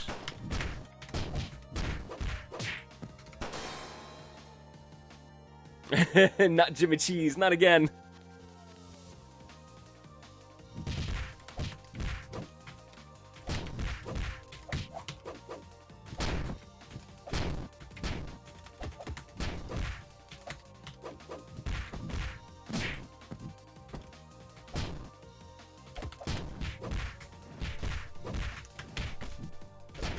Yeah, I don't know why we started calling him Jimmy Cheese, but we absolutely did.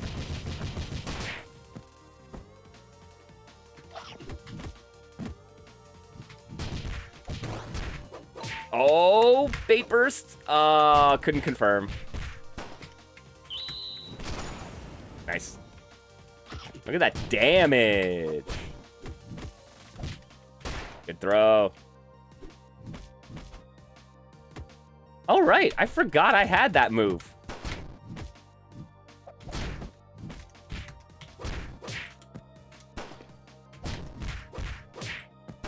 Oh, too early. All right.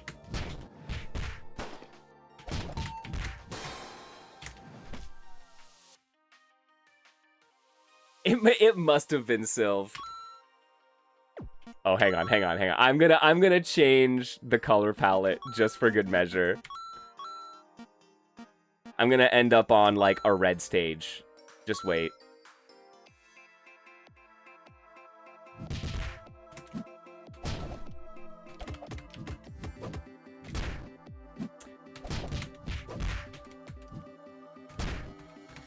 Is it okay, fish in the gun? Is that... Yeah, that's it. Okay. It is the most red stage. At least it's not like red. All right.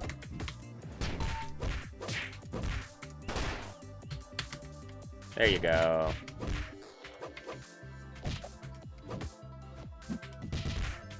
I got that too. Oh no, no OTG.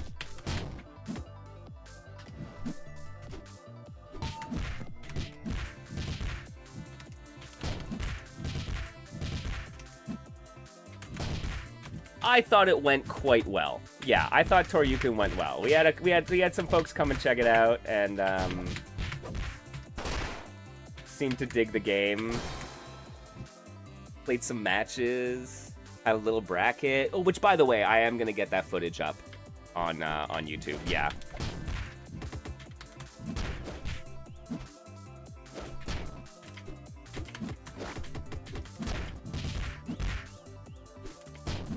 Oh, damn.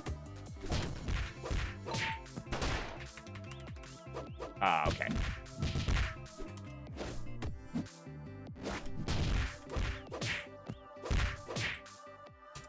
Whoops, that's what I wanted to do. I gotta remember how to Oki with Genesis.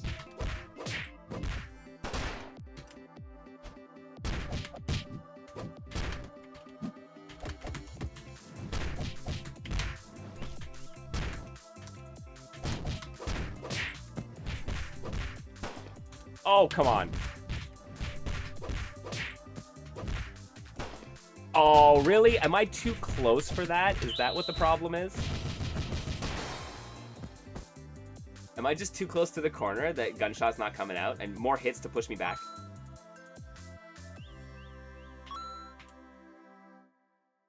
Yeah, I'm always a fan still of seeing characters in an early state, so...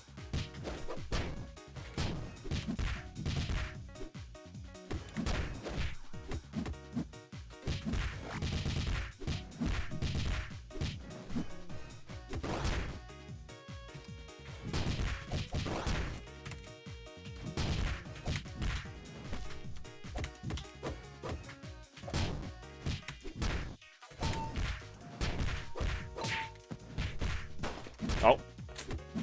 Wrong one. Okay.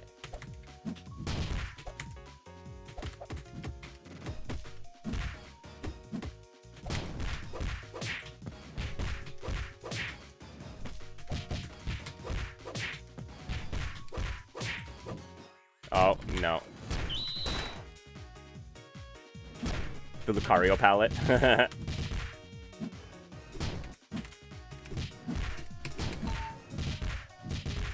Nice, nice. Nope. Just gotta block sometimes.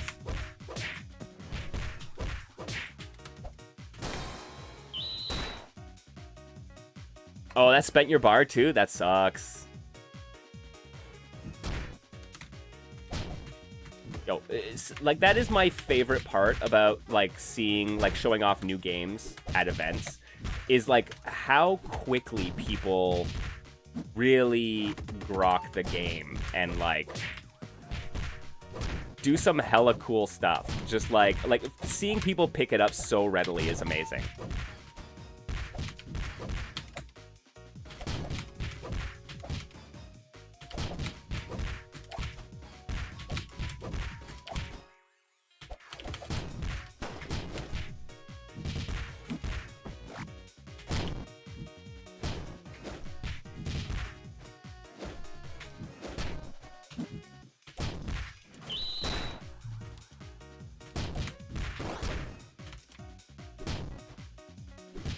Yeah, no, it looked like they did the reversal super, like last move that killed canceled into the reversal super, and it ate the bar. Shit.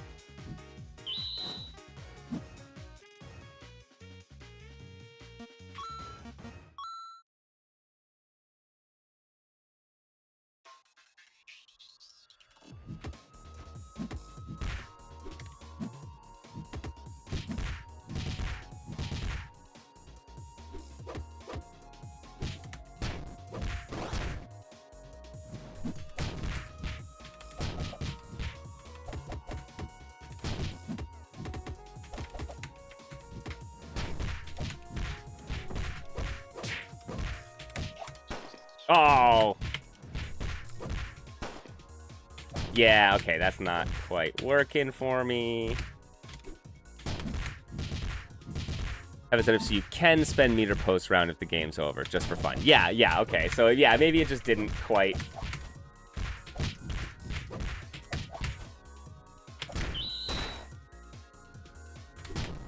Just an edge case where it will spend the bar though.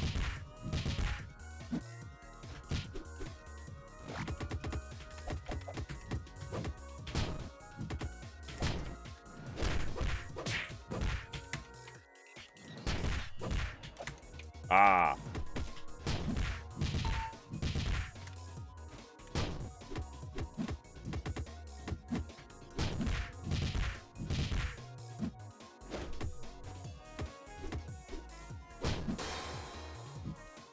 Wait, the 5-2 Scythe? Oh, sorry, 5C is +2? Oh, punishable after first hit. Ah, I see. There's a big enough gap. But if you get hit by the second hit, or like if you block the second hit, +2.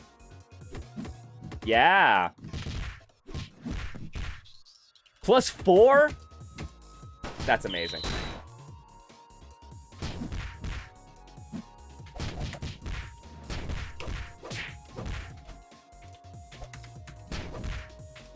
Ah. Whoops.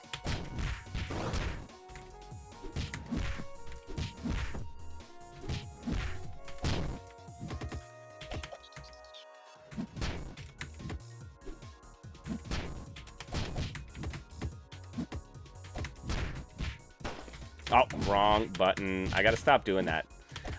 During the tournament, I had my buttons swapped in a way that was like, oh, my specials got reversed, and I'm like, I got used to it enough that now I'm like, shit. I fixed my buttons, and now it feels wrong.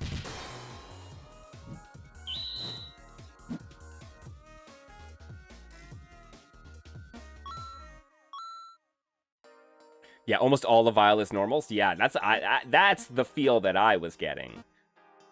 Okay, I have not played much Amber. Let me give this a go.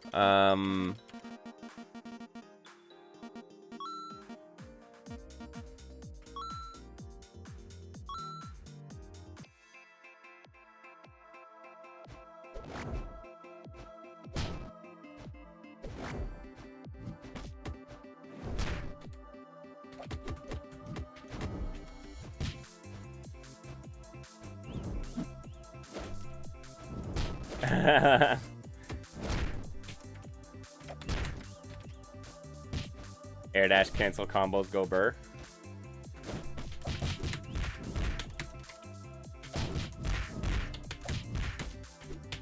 Oh, I see.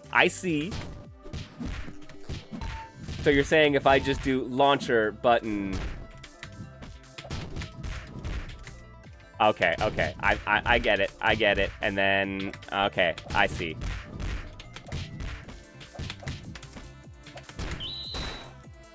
I'm picking up what you're putting down, kids.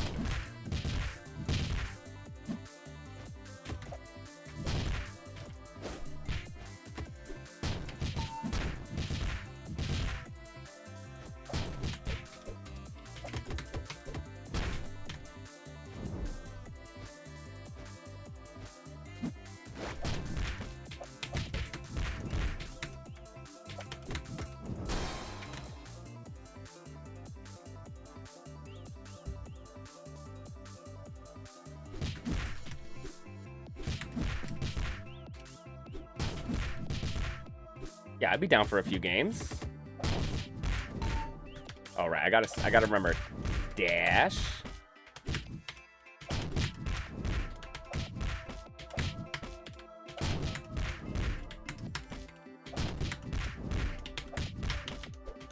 Oh, so what should I be trying to do after that?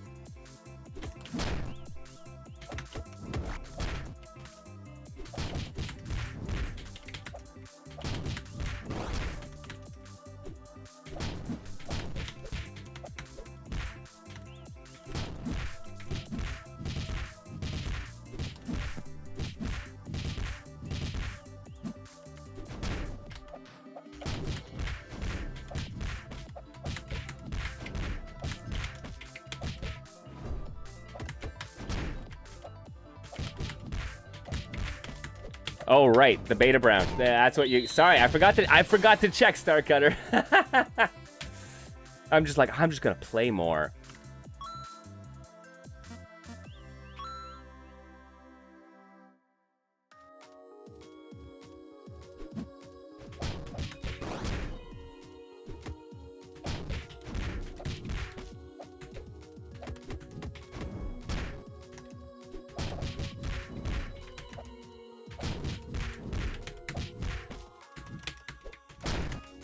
Oh, okay. I gotta get used to where that's putting me.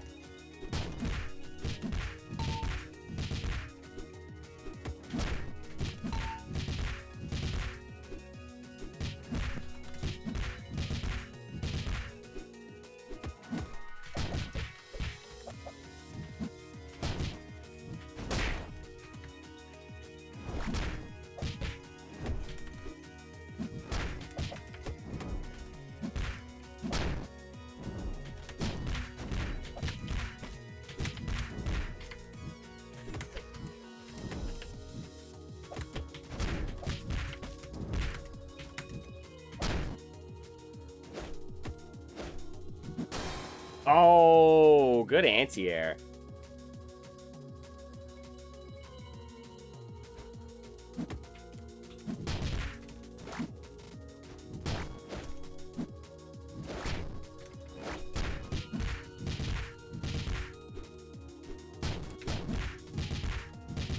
Nice.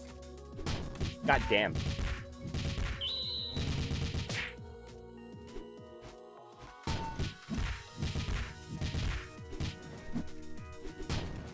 Oh, not like this. Okay, no perfect.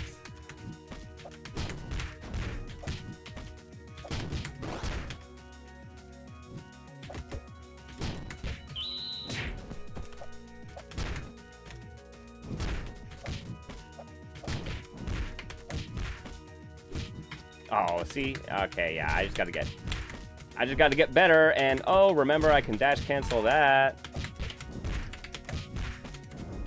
Oh my god, hang on a second. Hang on a tick.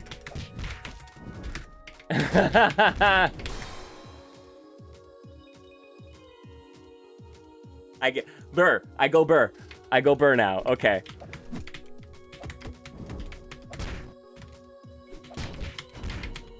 Sweet. Okay. After this match, I will get the.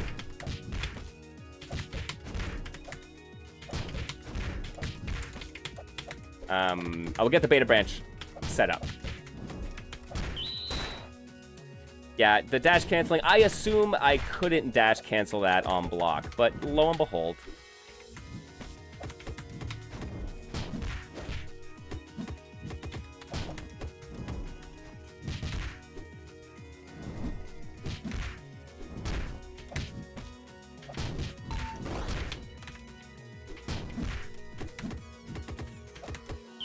Well, didn't mean to super. Nice.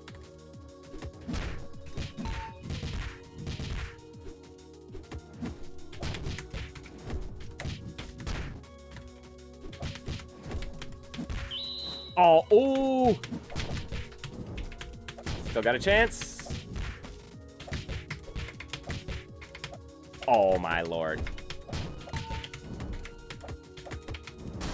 Nah, I should have known. Yo, GG's, Mohas.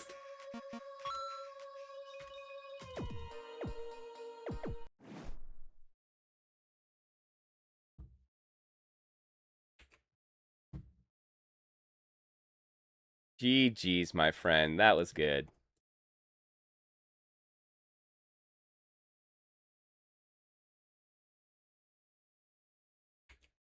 Sick. Okay, here's what we're gonna do, friends.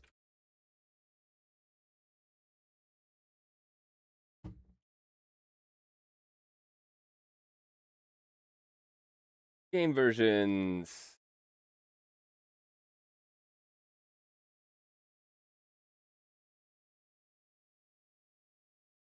Let's boot up this beta branch and check out Rudolph, the in-progress character.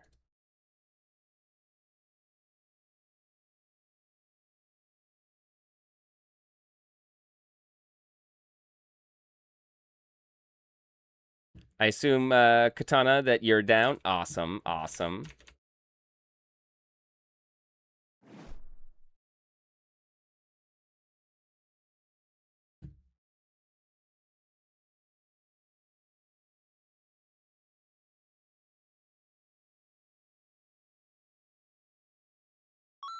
Sick.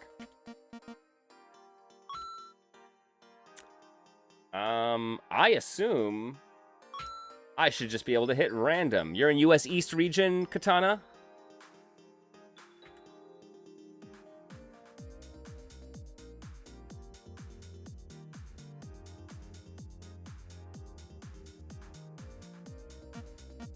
My lord, 142 hours played.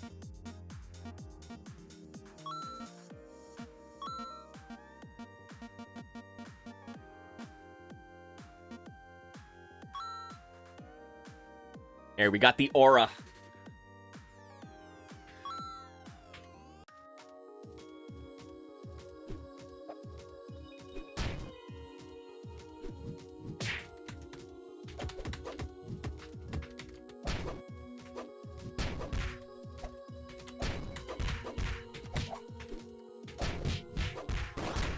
Alrighty. Let's see. We got Fireball, right? Yeah. Edgy boy time. Let's go. Ah! And then we have this big thing, which, if you hit with this move 3 times in a match, you basically go into an install. If my memory is serving me. Yeah, it's playtime.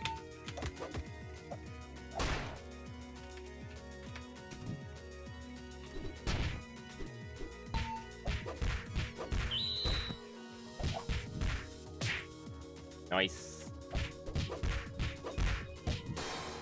Nice.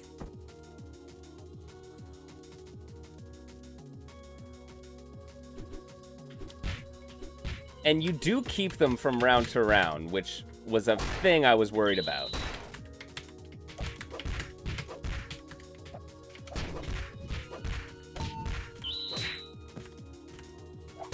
Nice. Nice.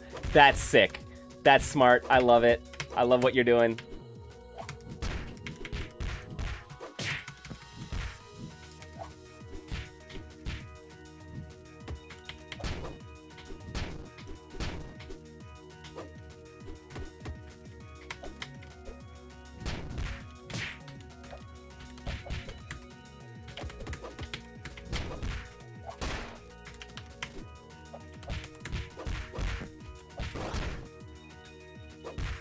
Oh, I tried to dash in for a throw. I shouldn't have done it.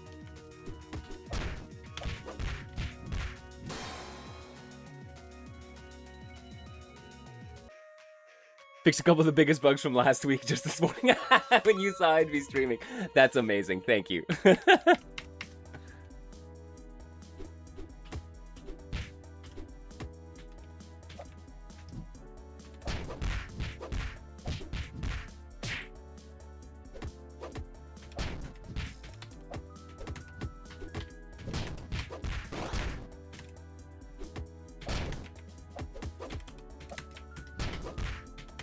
Oh.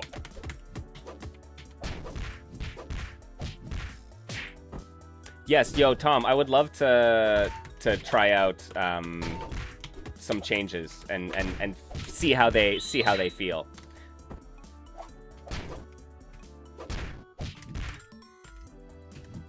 Oh. Nope, got thrown.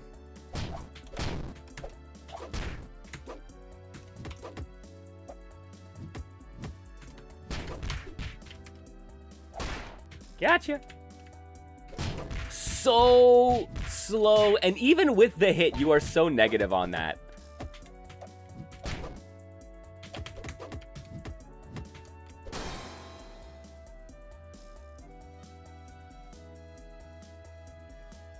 Or if not negative, you have so much recovery. You're probably even, actually.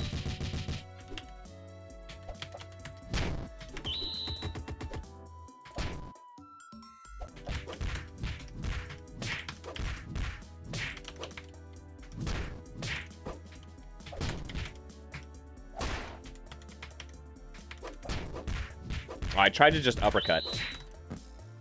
There you go. I like that. Using the burst to guarantee the hit is good. Because you got to make some pretty big reads otherwise, right? To land, like, the fucking, like, 78 frame overhead that's, like, not armored and doesn't guard break. Nice. That slide in button is so good.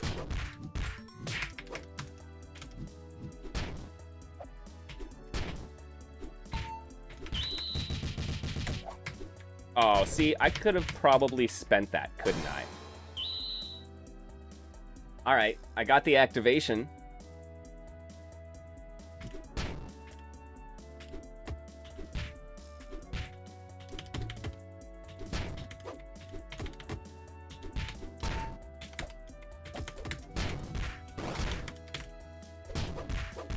Nice. Nope. Didn't mean to do that. Oh, you got me. So, there you go. You have super, which can... Oh, wrong side, though. That's unfortunate.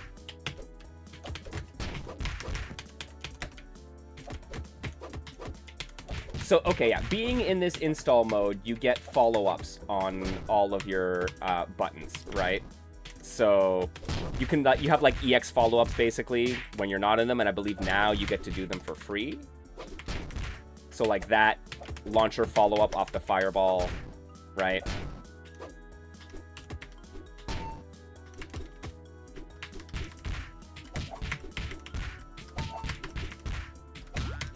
There you go, and there's the...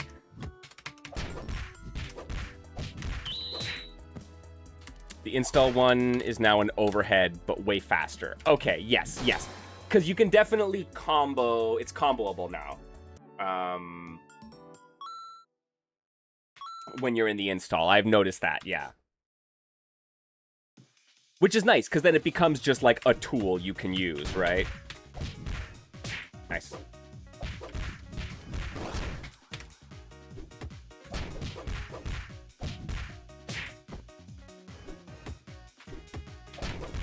Oh, not plus enough on that. Nice. That's number one.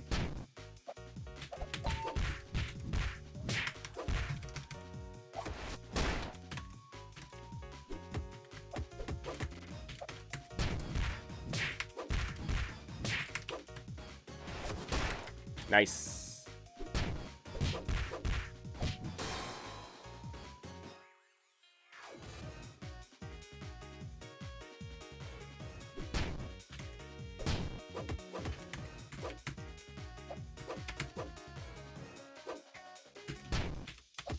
Oh, I really wish I could link off that, but...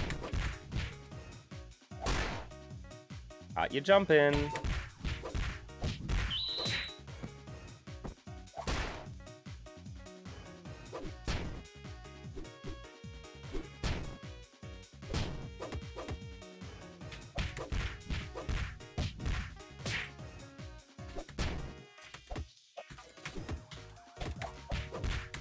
Oh.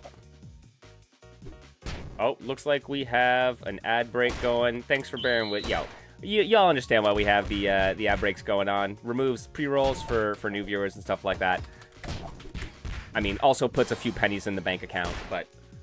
More importantly, it means that someone can tune in and just, like, not be inundated with the giant block of ads before they even know what's going on. Gives folks a chance to vibe.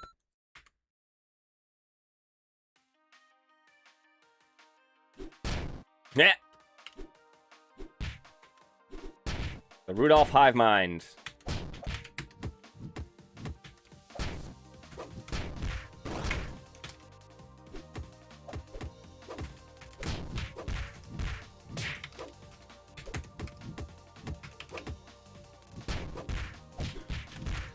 Can I just make that safe? If I do... Okay, well, I mean...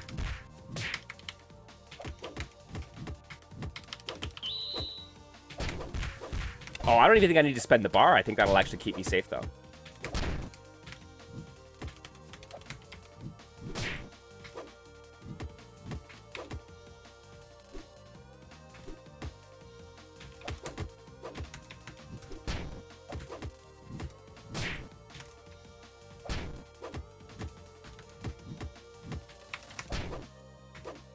I didn't commit to it.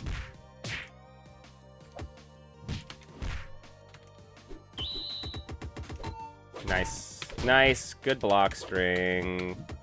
Forcing me to eat it. I could probably frame trap someone with that if I'm clever enough. Nice.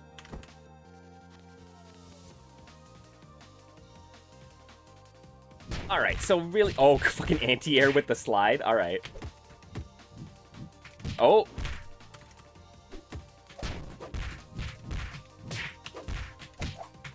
Oh. Dang. Oh. No. No. I'm trying to, like, steal your combo in real time. I'm like, can I do it? No, yeah. It's land immediately and right into it for the... For building your stock. Alright.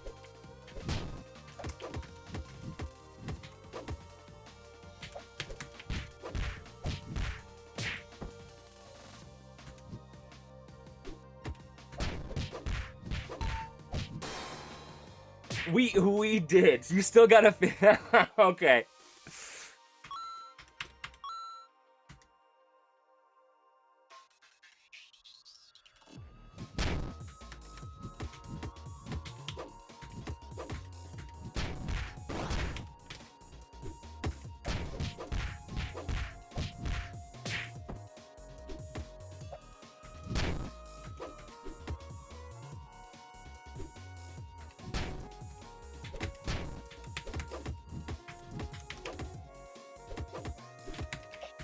I'm not sure you can punish that.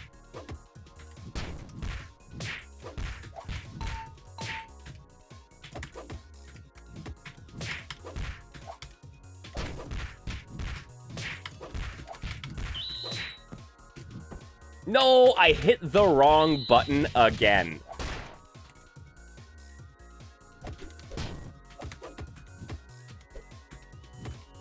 Yeah.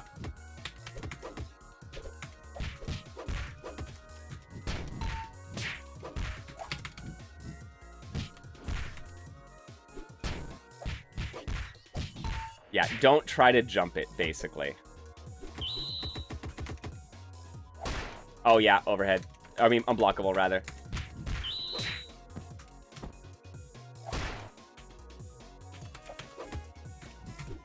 Oh, good shit.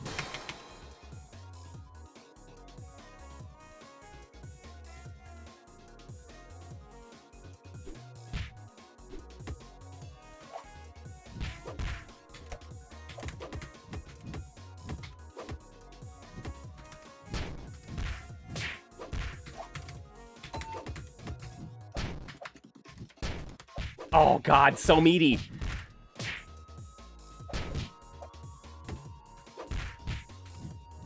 Oh, right over, freaking sail over your head, damn. Oh!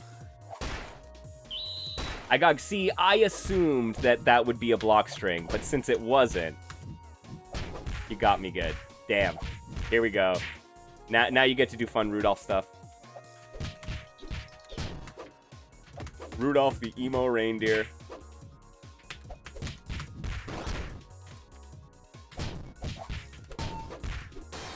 Nice. Épée? C'est un épée.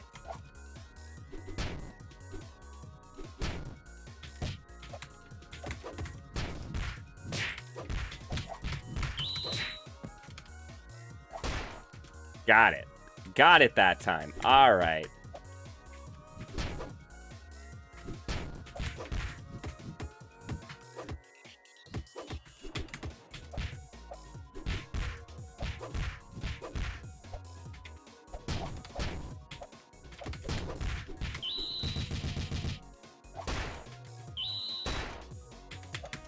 Oh, and I missed the activation.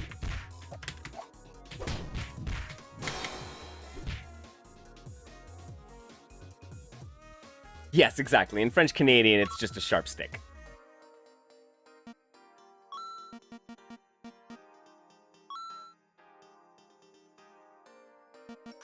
Okay, I kind of want to... I gotta go Violet, though. I gotta get a couple matches in with Violet, and then, I think... What time is it here? 4:06? Okay, perfect. And after a couple more matches, I think we're gonna take a break and then make our way into Invincible Versus. Because there was just I mean, pretty big, like, mid-season update for Invincible Versus that came out that made some pretty significant changes. Shit, alright. Katana wanted to fucking style. Let's go.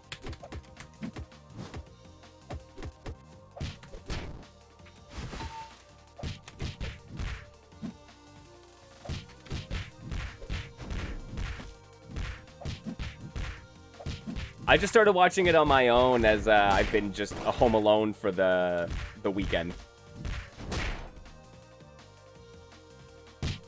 Ah!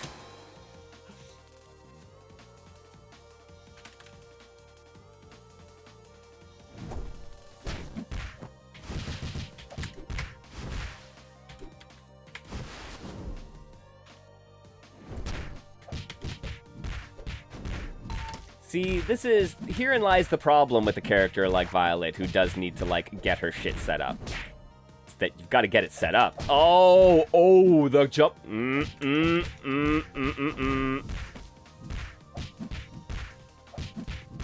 ever see a fighting game player feel themselves?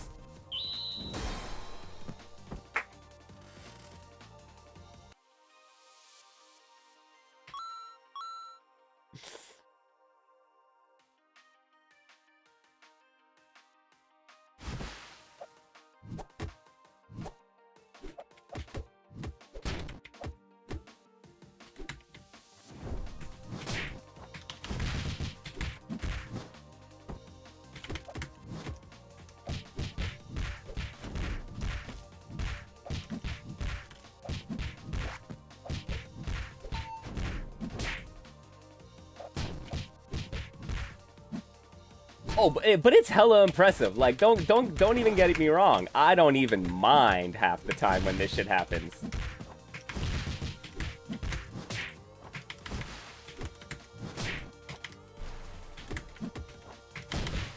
Okay, yeah. You found the gap.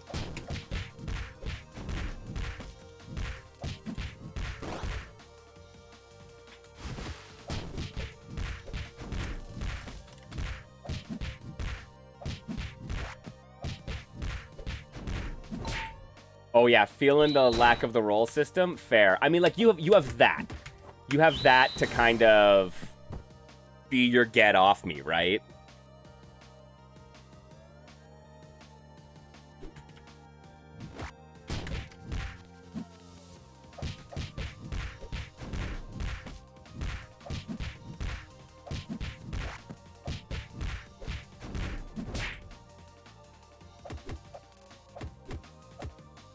Also, sometimes you just gotta hold that. You just gotta block the mix, right?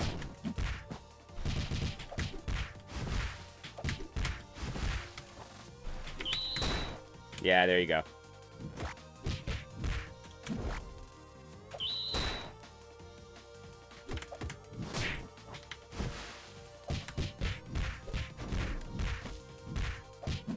Backdash invuln on startup.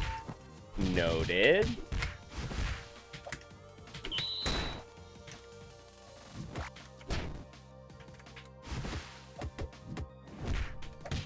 I mean, that's gonna chase me down, though. Fair. Fair, fair, fair. Fair, fair, fair.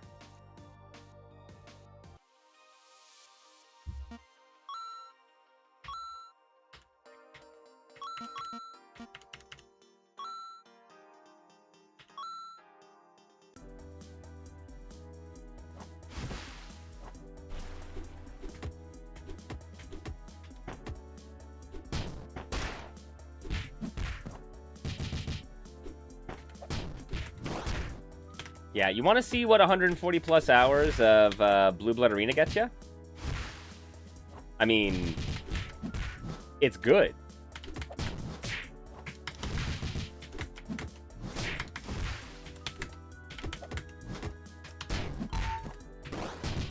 Oh, bad burst, bad burst. Good dash and throw, I like that.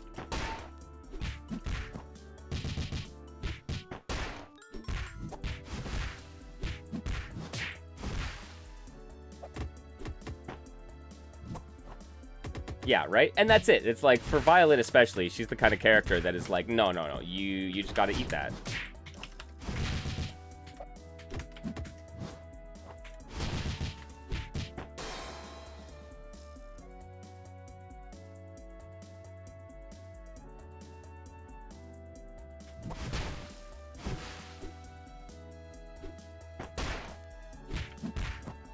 Good fucking confirm. Holy shit.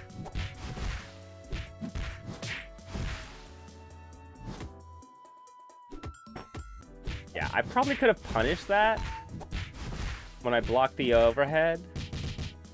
The good old whale tail.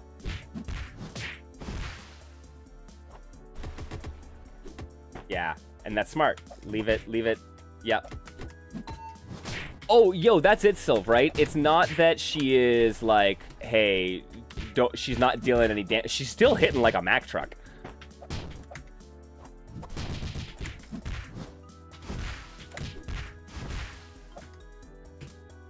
Oh, I whiffed it. Yo, GG's. GG's, Katana.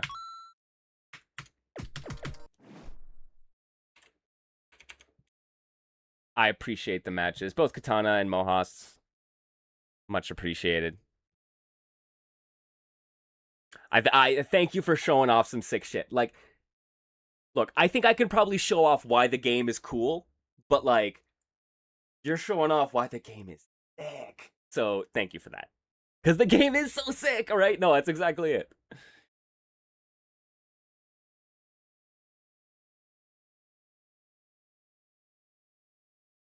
Look, Mack truck is one of the most complimentary things. No, game super dope. You should definitely go support a amazing indie fighting game dev, Canadian fighting game dev.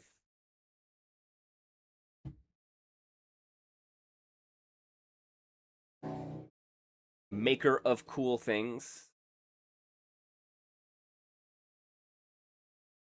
Where is the store? I just want to get a link for Blueblood Arena so I can point all my friends to it. Go check it out, guys. It's on Steam.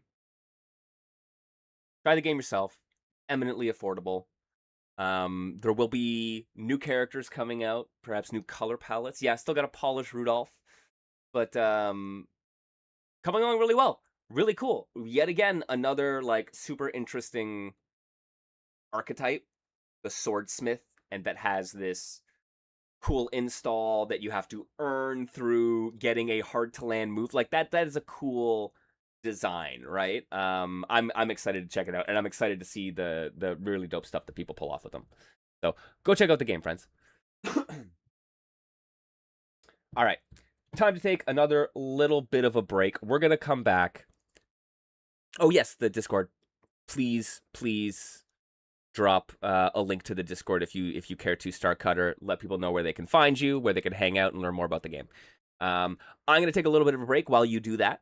And yeah, we're gonna play some Invincible versus in just a second. We are continuing our journey to get good at this game because I have been enjoying the heck out of it.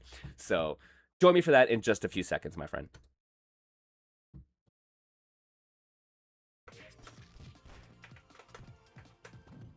Oh, and hey, look, it's Among Us Arena. What are the odds? Yeah. Clips coming in clutch. Get the gun. Oh shit, nice.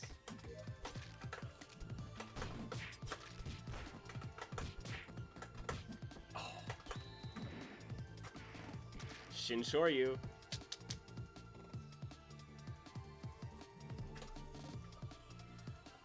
I'm surprised we didn't get like the hyper exaggerated like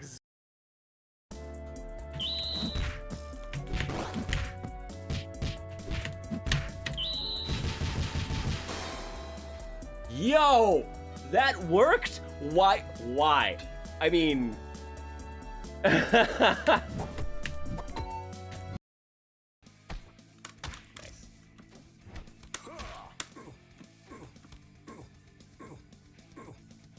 What?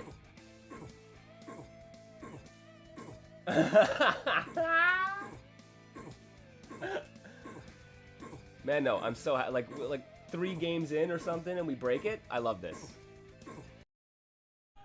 Final take. Action.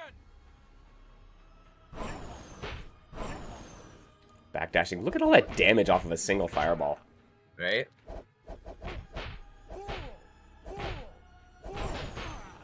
Oh. No. Oh, the responses! They're just fucking throwing it at each other! Nice. Get out of here. Mohas taking the first one with the low.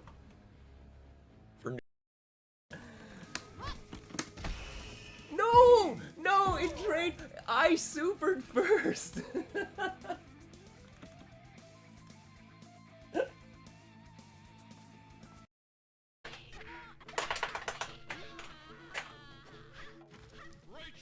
Yes, because you're right. Yeah, you can wall jump right out of your throw animation because you're in the air and still able to, apparently.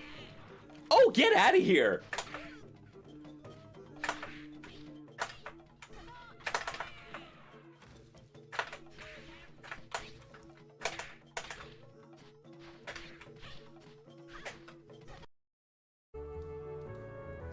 Reduces dark damage by 20, slightly raises.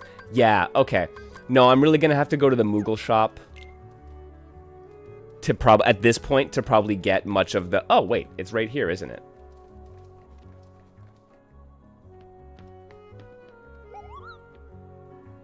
Let's synthesize. Oh, dang, okay.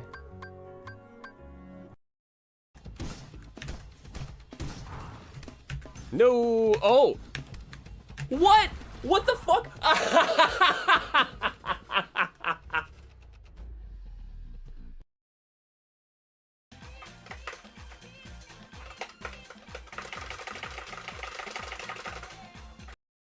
Of indie game mediocrity. I wanted to say Kuso, but like some of the shit Flynn plays isn't even Kuso. It's if there's one word I associate with Flinger, it's good. mediocre. I meant the games he plays, not him. But yeah, there you go. Y'all should go check out Flinch's YouTube channel. They do a series called The Quest, where they play every fighting game ever made. It's fantastic. Where Sonic lets you do the, I'm gonna explore the levels slowly and go through the top path and the bottom path and collect all the rings. And then other, right? And then other players want to go like the Sonic super fast kind of thing, right? And they both work. Wait, what?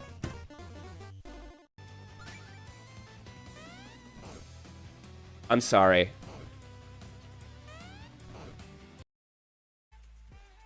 You have one character. Like a lot of these styles of games, I feel like you end up with like one, maybe two different character types. Heck yeah.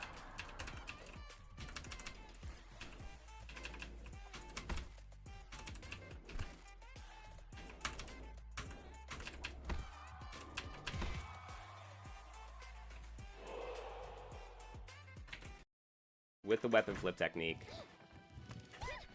Good throw.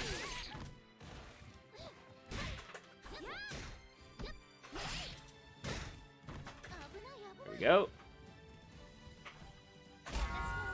I'm gonna do it.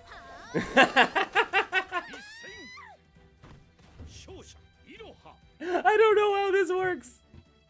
Welcome back, everybody. Happy Niche Fighter Monday. I hope everyone's doing okay. I gotta stop. I lean like this and I like block my face. I'm ashamed, guys. All those clips of probably me getting bodied.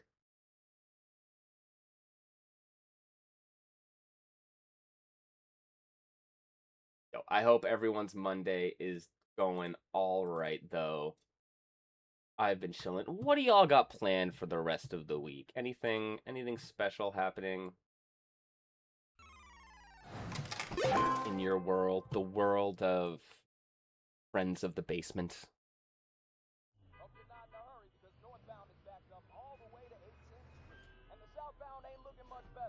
This is ridiculous.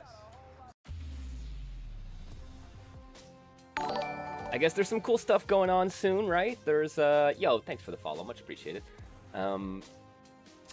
FGC Coliseum 2 is happening. It's a charity event put on by Esteban, the Besteban, as well as some other folks. And they're doing some cool stuff right around the time of CEO, which is also coming up in the next week or two. So there's some cool stuff happening. I hear there's gonna be... is there gonna be some Murph fighting happening at CEO? Is there gonna be some Blueblood there? Are you going to CEO, Starcutter? I'm not even sure.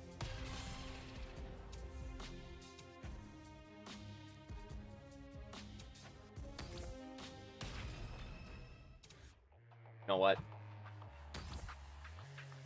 There will be Murph fight. I am excited for that. I love it. I'm glad. I had so much fun at doing Murph fight at Combo Breaker the other year that, like, yes. More cool people getting together to play cool games. I love it.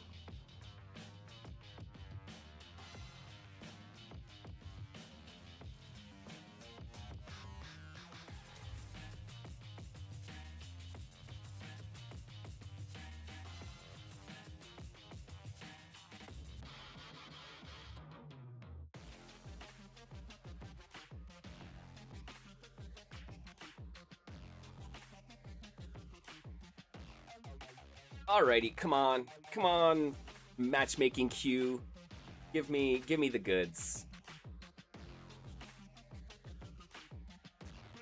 Schedule's pretty packed for the event. What are you competing in? I assume you're gonna be playing some BB tag, but what else is, and Murph fight obviously, but what else is there? I mean, you have to maintain your status as Murph fight champion, so.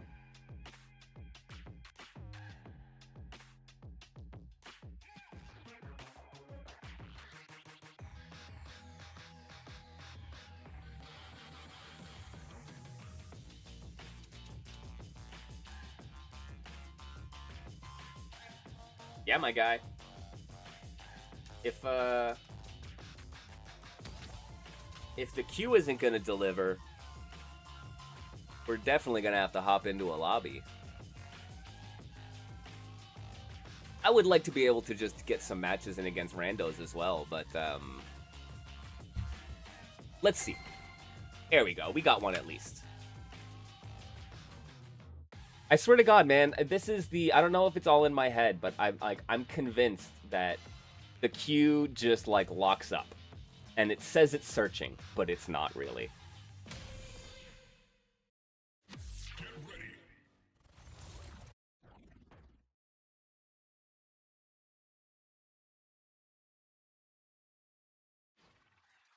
Come on. I want to GBCF, VSAV, SoulCal. Sonic the Fighter is nice, and Murphite. I love it.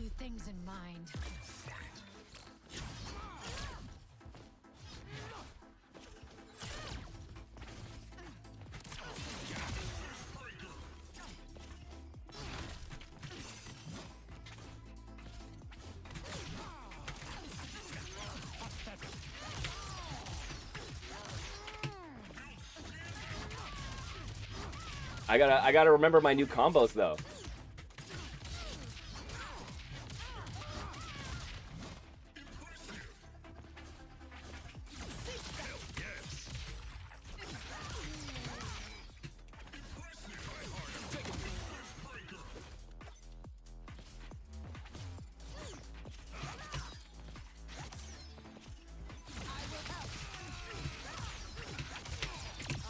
There we go. Oh, that didn't kill. That's unfortunate. There we go. We got it. Yeah, the indie section is going to be super cool. Yo, you definitely got to check out Heavenly Parasite. Come to me. We're not done yet. Oh, really? Counter fail? That sucks. Yeah, that's enough of that. Oh, yeah. I knew I fucked that one up, though. Come to me. We're not done yet. Oy. Yes, you can absolutely. Tax write-off as research purposes. That's 100% legitimate. Honestly, it is. I need to probably start claiming the games that I buy as on my taxes.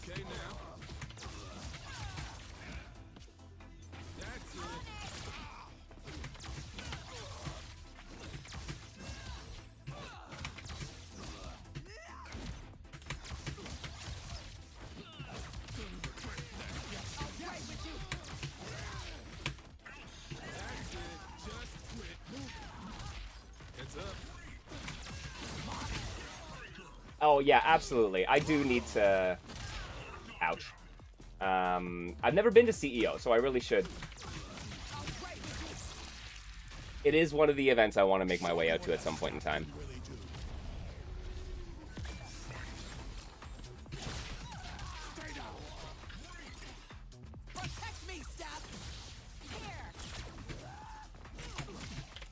Oh.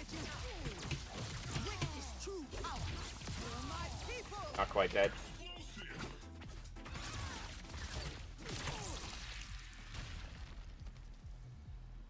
Yeah, family is looking for an excuse. Even better, man. Shame fighting only for yourself. Come on.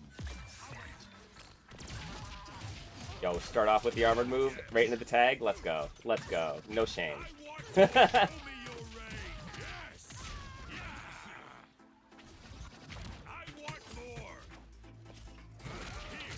Oh, shit. Ah, shoot. Really? Faint? Alright. Oh, right. Okay, and then armored through when I try to punish. That's good. That's actually good. Take it. You have an inflated idea of your own abilities.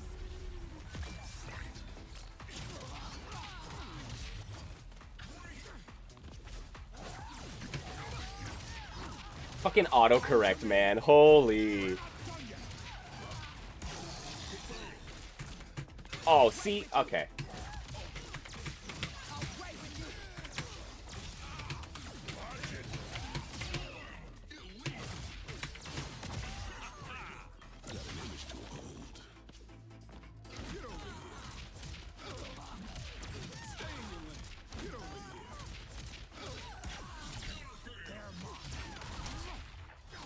Are they always going for the feint? Have they gone for feint every time?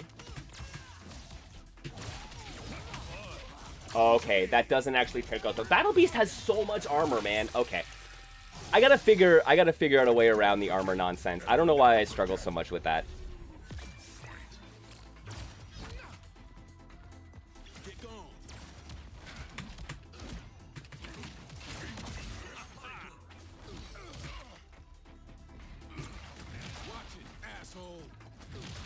Oh, I got hit by the overhead.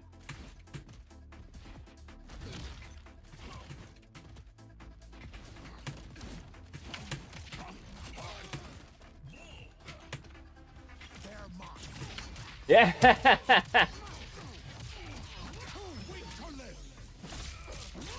This guy's team is armored moves the team. I think that is one of the very, I think, common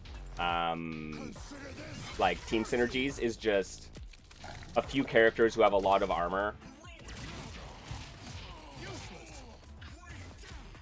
and they just spend their boosts. I need to get better at punishing those attempts.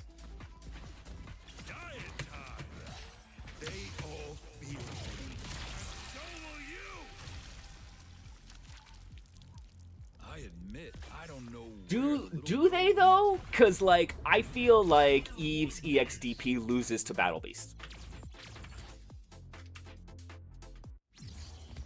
Please do not die quickly. Let me try. Unfulfilling.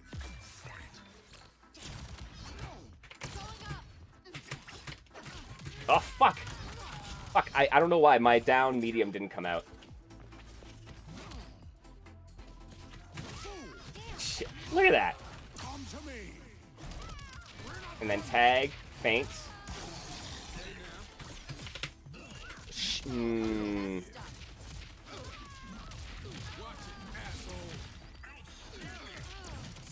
Oh, that was a hard knockdown? Oh, shit.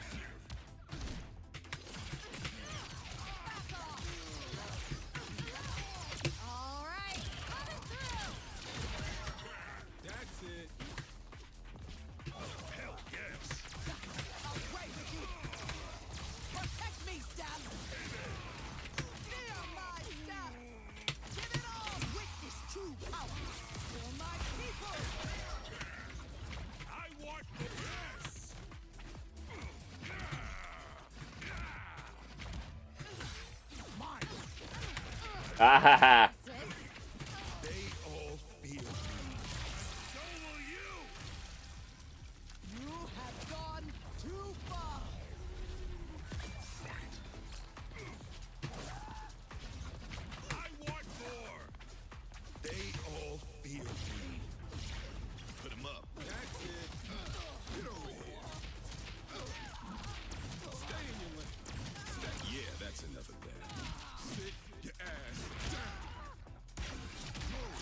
Okay, and then they finally come in with the tag. Okay. Now it's a feint? Nope, now it's a real. See? Okay, okay, they've changed their mind. I don't forget, and I never forget.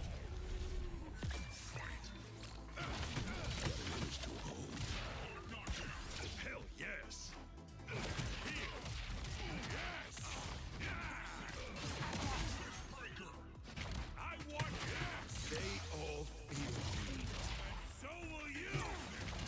Oh, I gotta stop coming down with the down heavy. It's so vulnerable.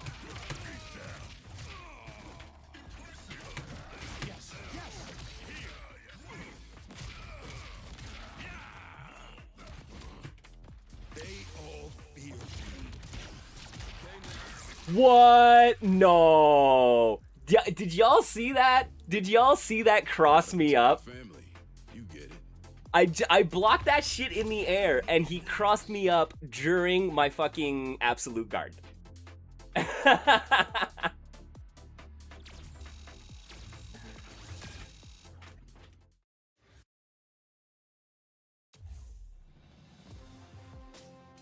That's good.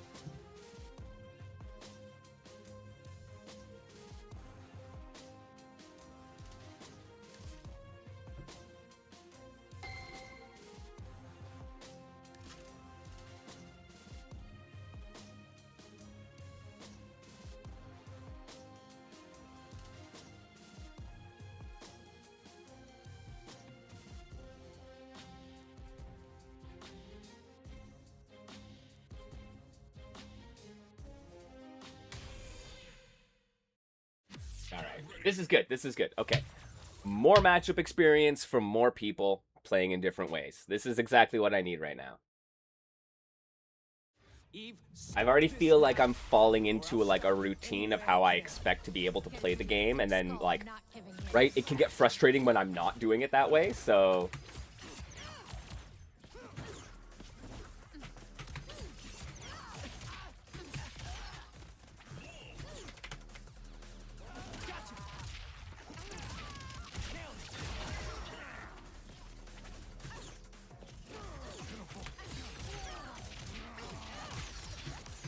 Oh, whoops.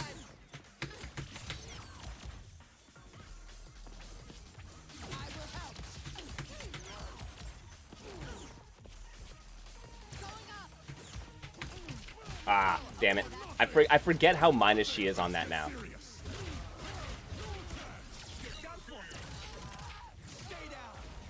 Steve Harvey.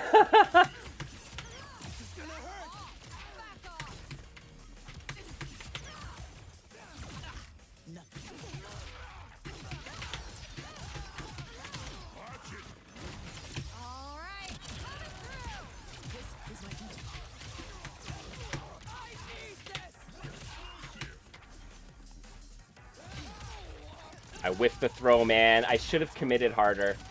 Let's get serious. Oh, there you go. Real tag, feint tag. Is that their play?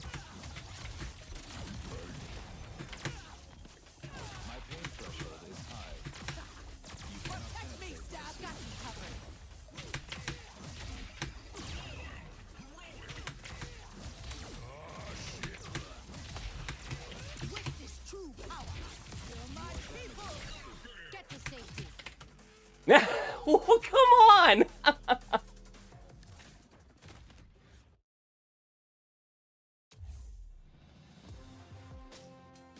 Like, look, man, you got a tag combo. I got a tag combo. Does it really have to result in this?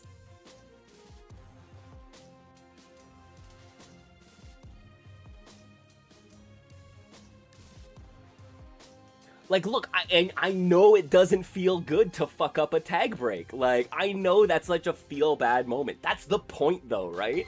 Like...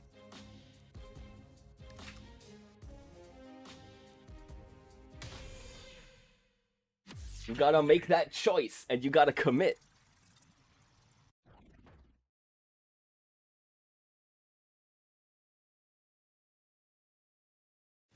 Nice knife.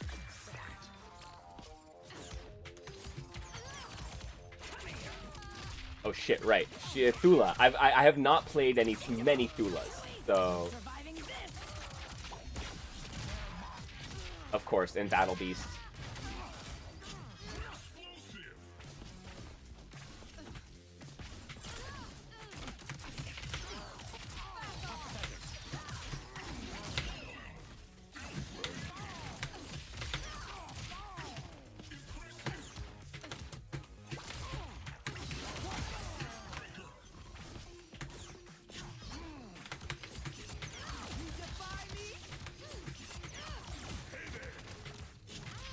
Oh, see, I tried to dash in, jab, throw, but then he just stuck out the move. See? Unfortunately, sometimes you just lose to buttons, because buttons is oftentimes the answer.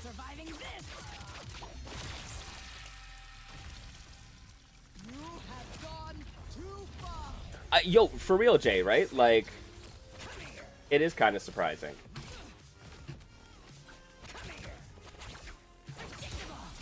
Okay.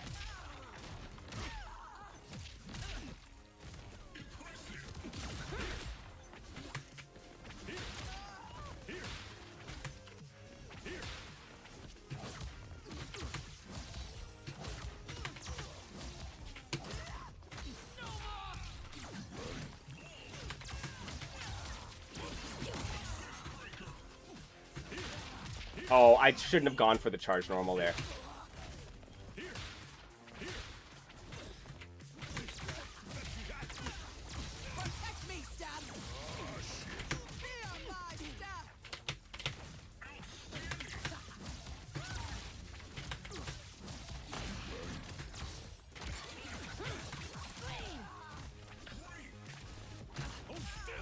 good air throw.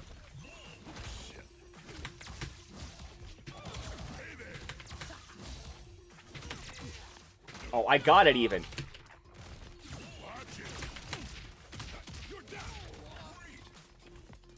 Protect me, Stab.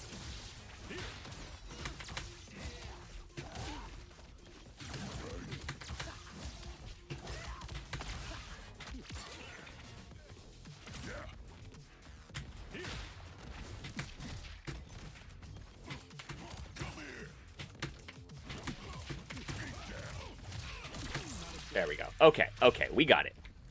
Size doesn't matter. Come here. Predictable. Come on now. Oh, I had it. Come here. Come here. Predictable. Oh, I thought I could get her. Good anti-air. Okay, where is the big enough? There's got to be a big enough gap. Maybe not for me to dash, though. Okay.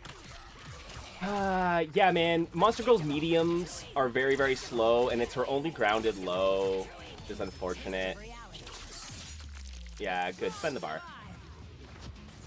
Oh, yeah. Well, we're done, man, right? Like, there's no way we're going to make it through 10 seconds and someone's going to kill the other. I almost don't want to, like...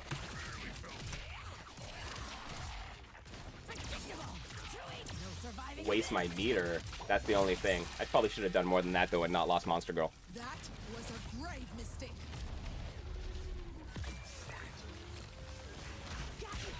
Good air throw. Come to me. We're not done yet. Maybe I'm wrong. Maybe he will kill me.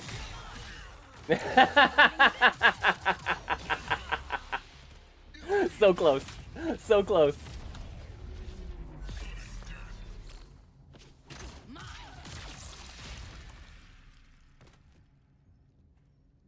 Oh man, those are Marvel seconds. I forgot how little they like they don't count down the timer in a lot of situations in this game.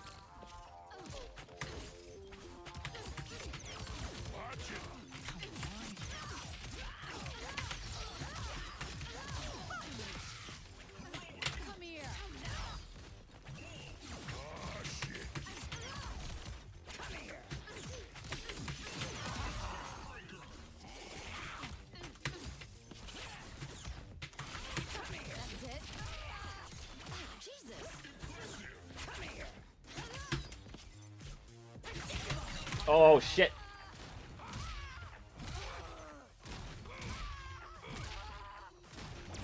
Well, that's fun. I don't think I've seen that combo. That's fun.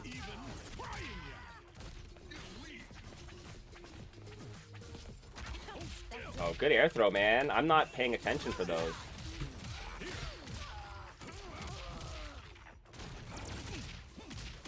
And super, and that's dead. All right, nice. Learn something. That was a grave mistake.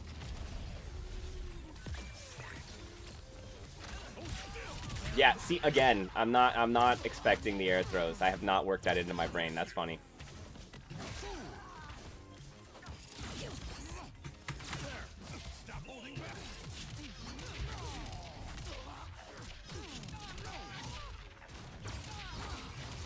Come to me.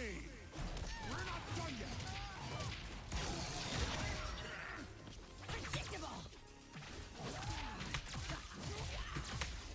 Protect me, Stab.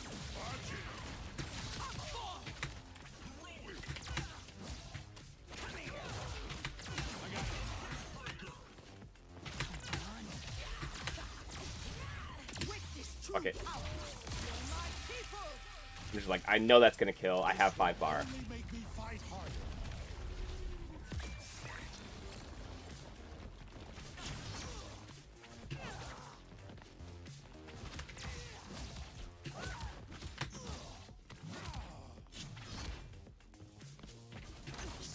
Again, with the air throw. All right.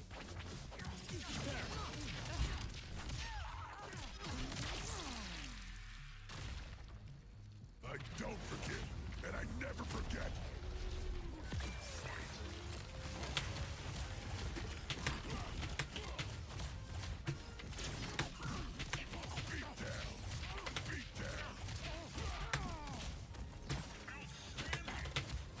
Oh shit, I can't believe I dropped that. Yo, 100%. No, super impressed with that. That's like solid play of recognizing when I'm gonna be in the air and just saying, nah, B, you have to fucking pay more attention. And then they're actually really good at getting the tags off of it as well. And it's like a fairly quick turnaround that it's hard to react to.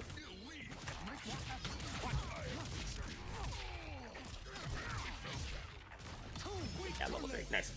Nice. And like a gentleman, I will wait this out and allow them their victory. Because... Consider this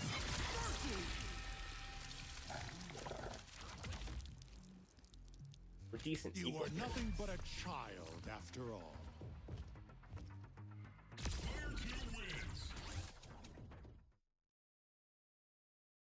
And now we're back in queue. There's no way that it's a matter of, I don't want to wait it out. I've heard that. I've heard people be like, yeah, I quit out after a match and then I reload the game. No way is it taking less time to quit out and end up having to reboot the game and get back through the menus and get back into the queue. It's to just wait it out.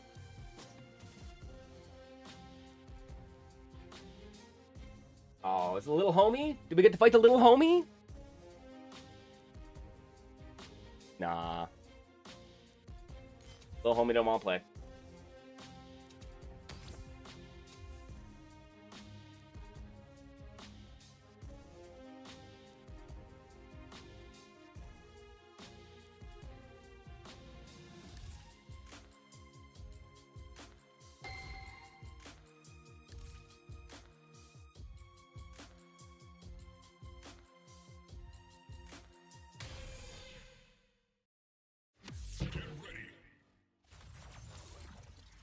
Hey, we got another Universa. Nice. I want to see how more Universas play.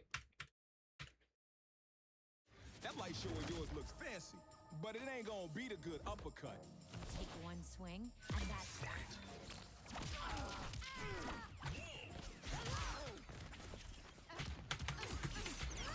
Nothing to me.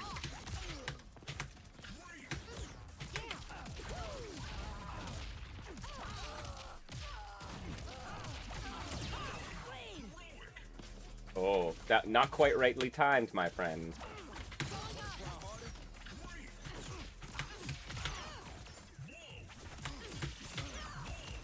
Ah, too far, really? That sucks.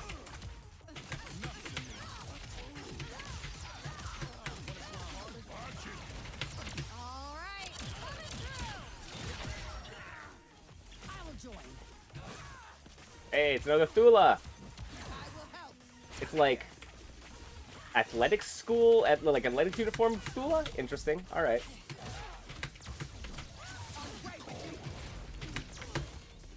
Boo. Good push block. All right.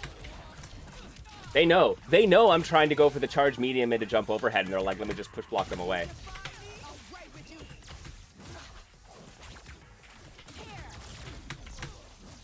Predictable.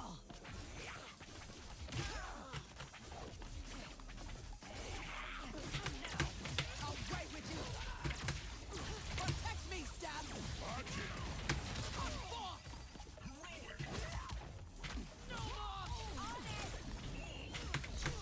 Predictable. Oh, again, too far. Oh, and the happy birthday. Shit.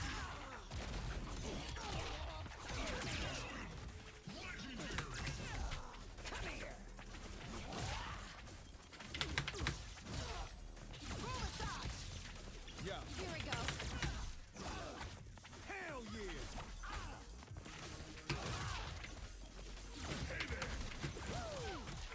Nice.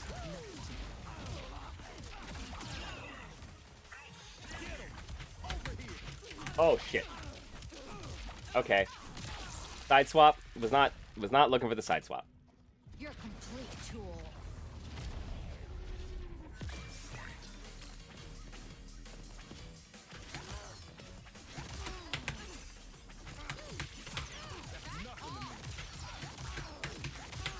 All right, coming through. Got him! Got him with the feint. Child or monster, you're both. Alright, let's see if I can do some fucking work with Monster Girl finally. I have been struggling with her, man. Oh, nope.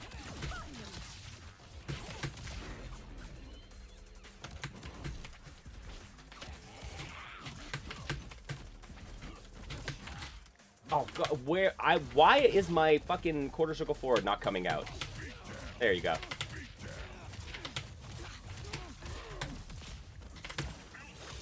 Oh, I'm mad. I'm mad. I'm mad. That should have been death. I should have just gone for super instead of the EX. Like,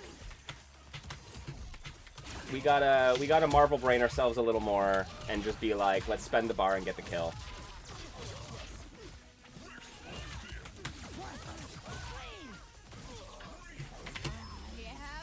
Raw suit? Yeah, raw level 3. Let's do it. Every single molecule.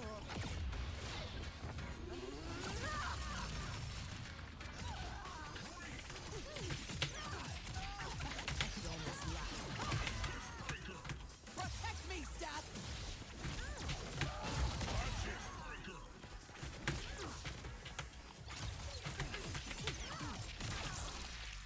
Cool, cool, cool, cool, cool. As sad as your little boyfriend.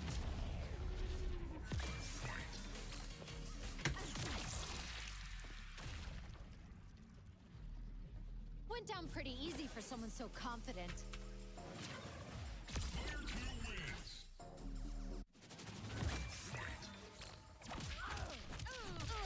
I'll heal. Caught me trying to jump.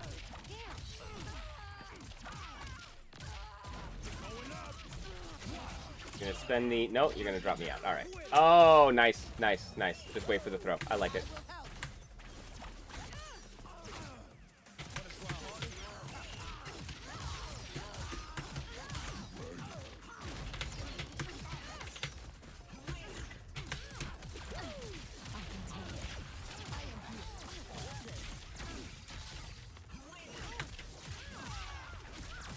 There you go. Bye-bye, Eve. How dare you mimic the chosen?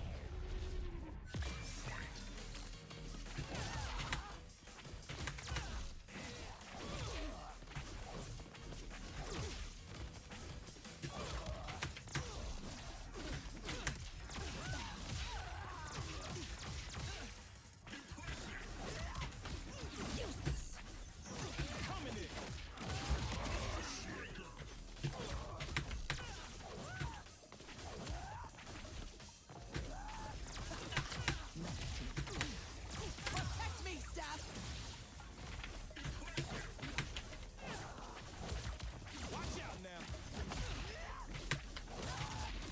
I could almost lie.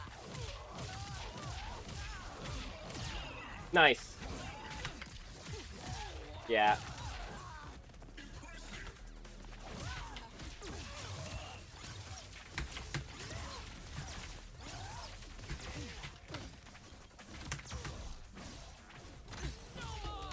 Good throw. Oofta. Alright. Yeah.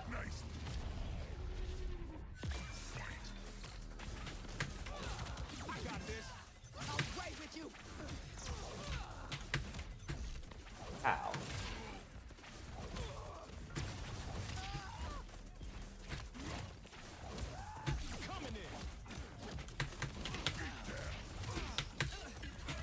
Oh, I missed it. I'm mad. If you don't space... Oh, that's fun. That's fun! Yo, I like that. Oh, I just keep dropping absolutely everything with Monster Girl here. I obviously need more practice. Yeah. Okay, I've got to really figure out...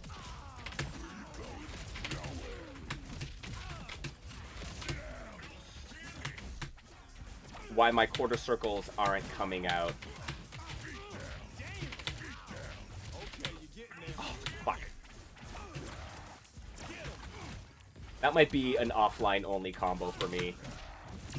Oh shit.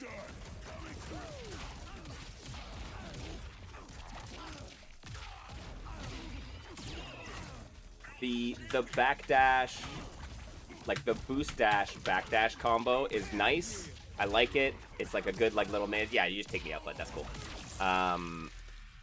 It's a nice little like mid-screen option, a good extension, a good way to just drop some meter. It does good damage. But yeah, I keep dropping that online.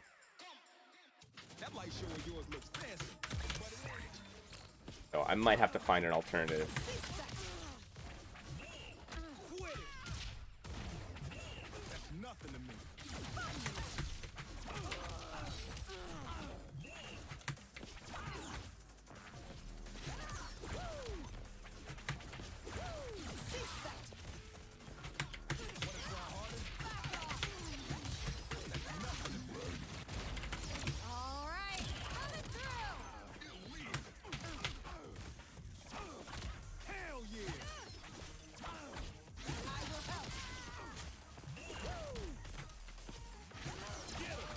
Oh shit, that got in. Alright. Oh, boo.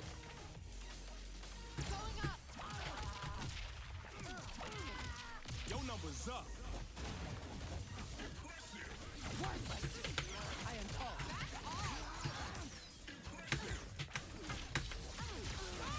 I really wish her dive kick, Eve's dive kick, wasn't that minus, but I understand why. It was so good in the first beta or the first alpha that they were like, nah, man, that can't stand.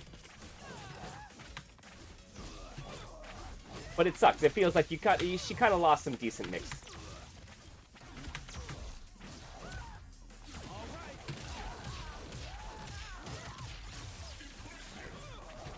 What is that? I don't know how she's doing that. Is she just like dashing in with jump heavy?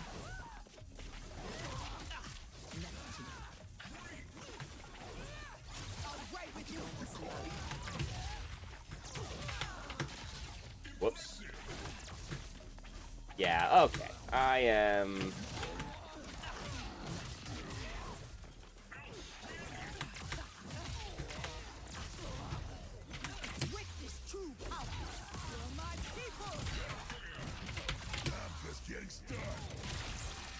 At least get the kill. I think we might be done after this match, though. Gotta get dinner ready. Gonna go hang out with the puppers.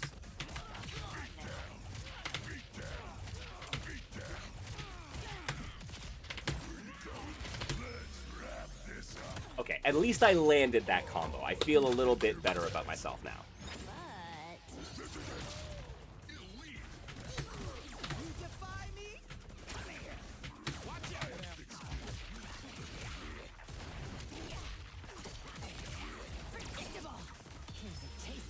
Drop that.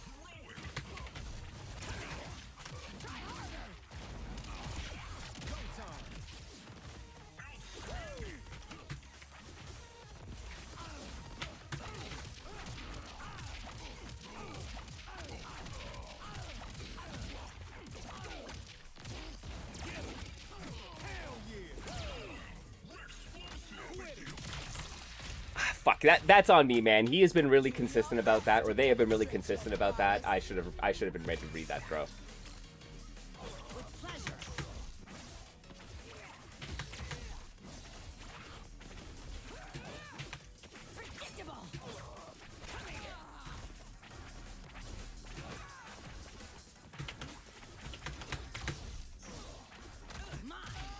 Yeah, push block, dash in, throw. All right, that's been...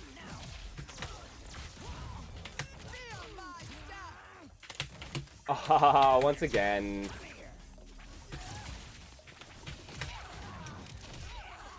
Gotta go for the more consistent shit. I should have just gone into super instead of bothering with the boost extension.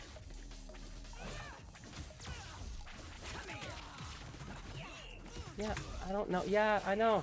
I know. Good for you. We ain't finished yet, asshole.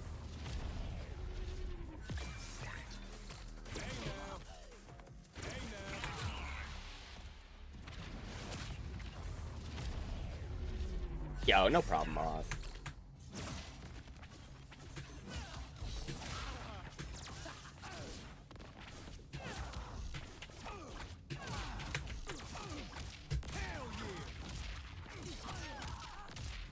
Level 3.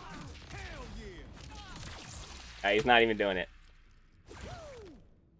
Go find another planet to suck dry. All right, yep.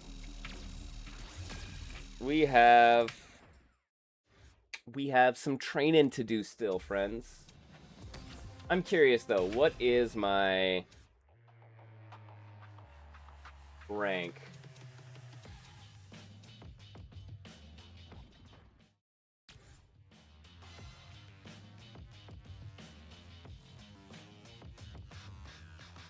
$48, $52 or something like that. All right.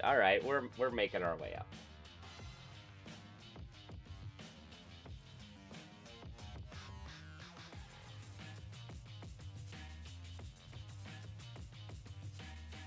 Is that my win rate? Damn. All right. Making my way downtown. Absolutely. Yo, friends, thank you for joining me for yet another Niche Fighter Monday. I can't believe it has been more than like 5 years of us doing this, and I appreciate it. We have played so many cool games, like Combo Doubles. Yo, look, if you're making a fighting game and you want to send me some cool fighting game merch, I will be more than happy to wear it. I need more hats. I need more graphic tees.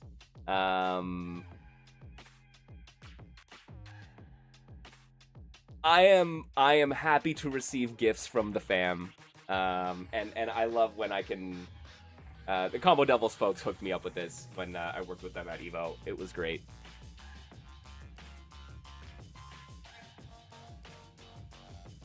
I will wear your gear, is what I'm saying. As someone who makes gear and wants others to wear it.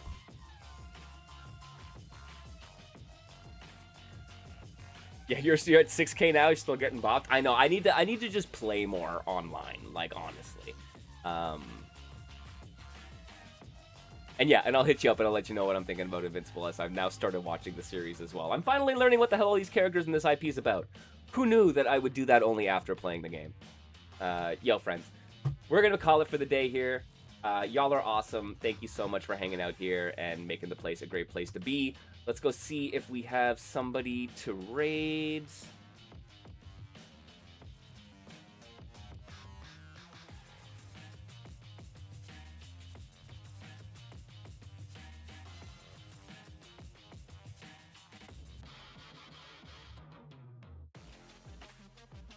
Marvel Contest of Champions. Yo, Mikey Loves Retro is playing this.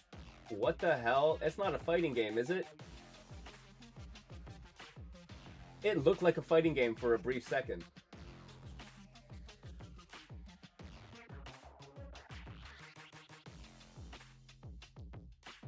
Nah, they have dipped.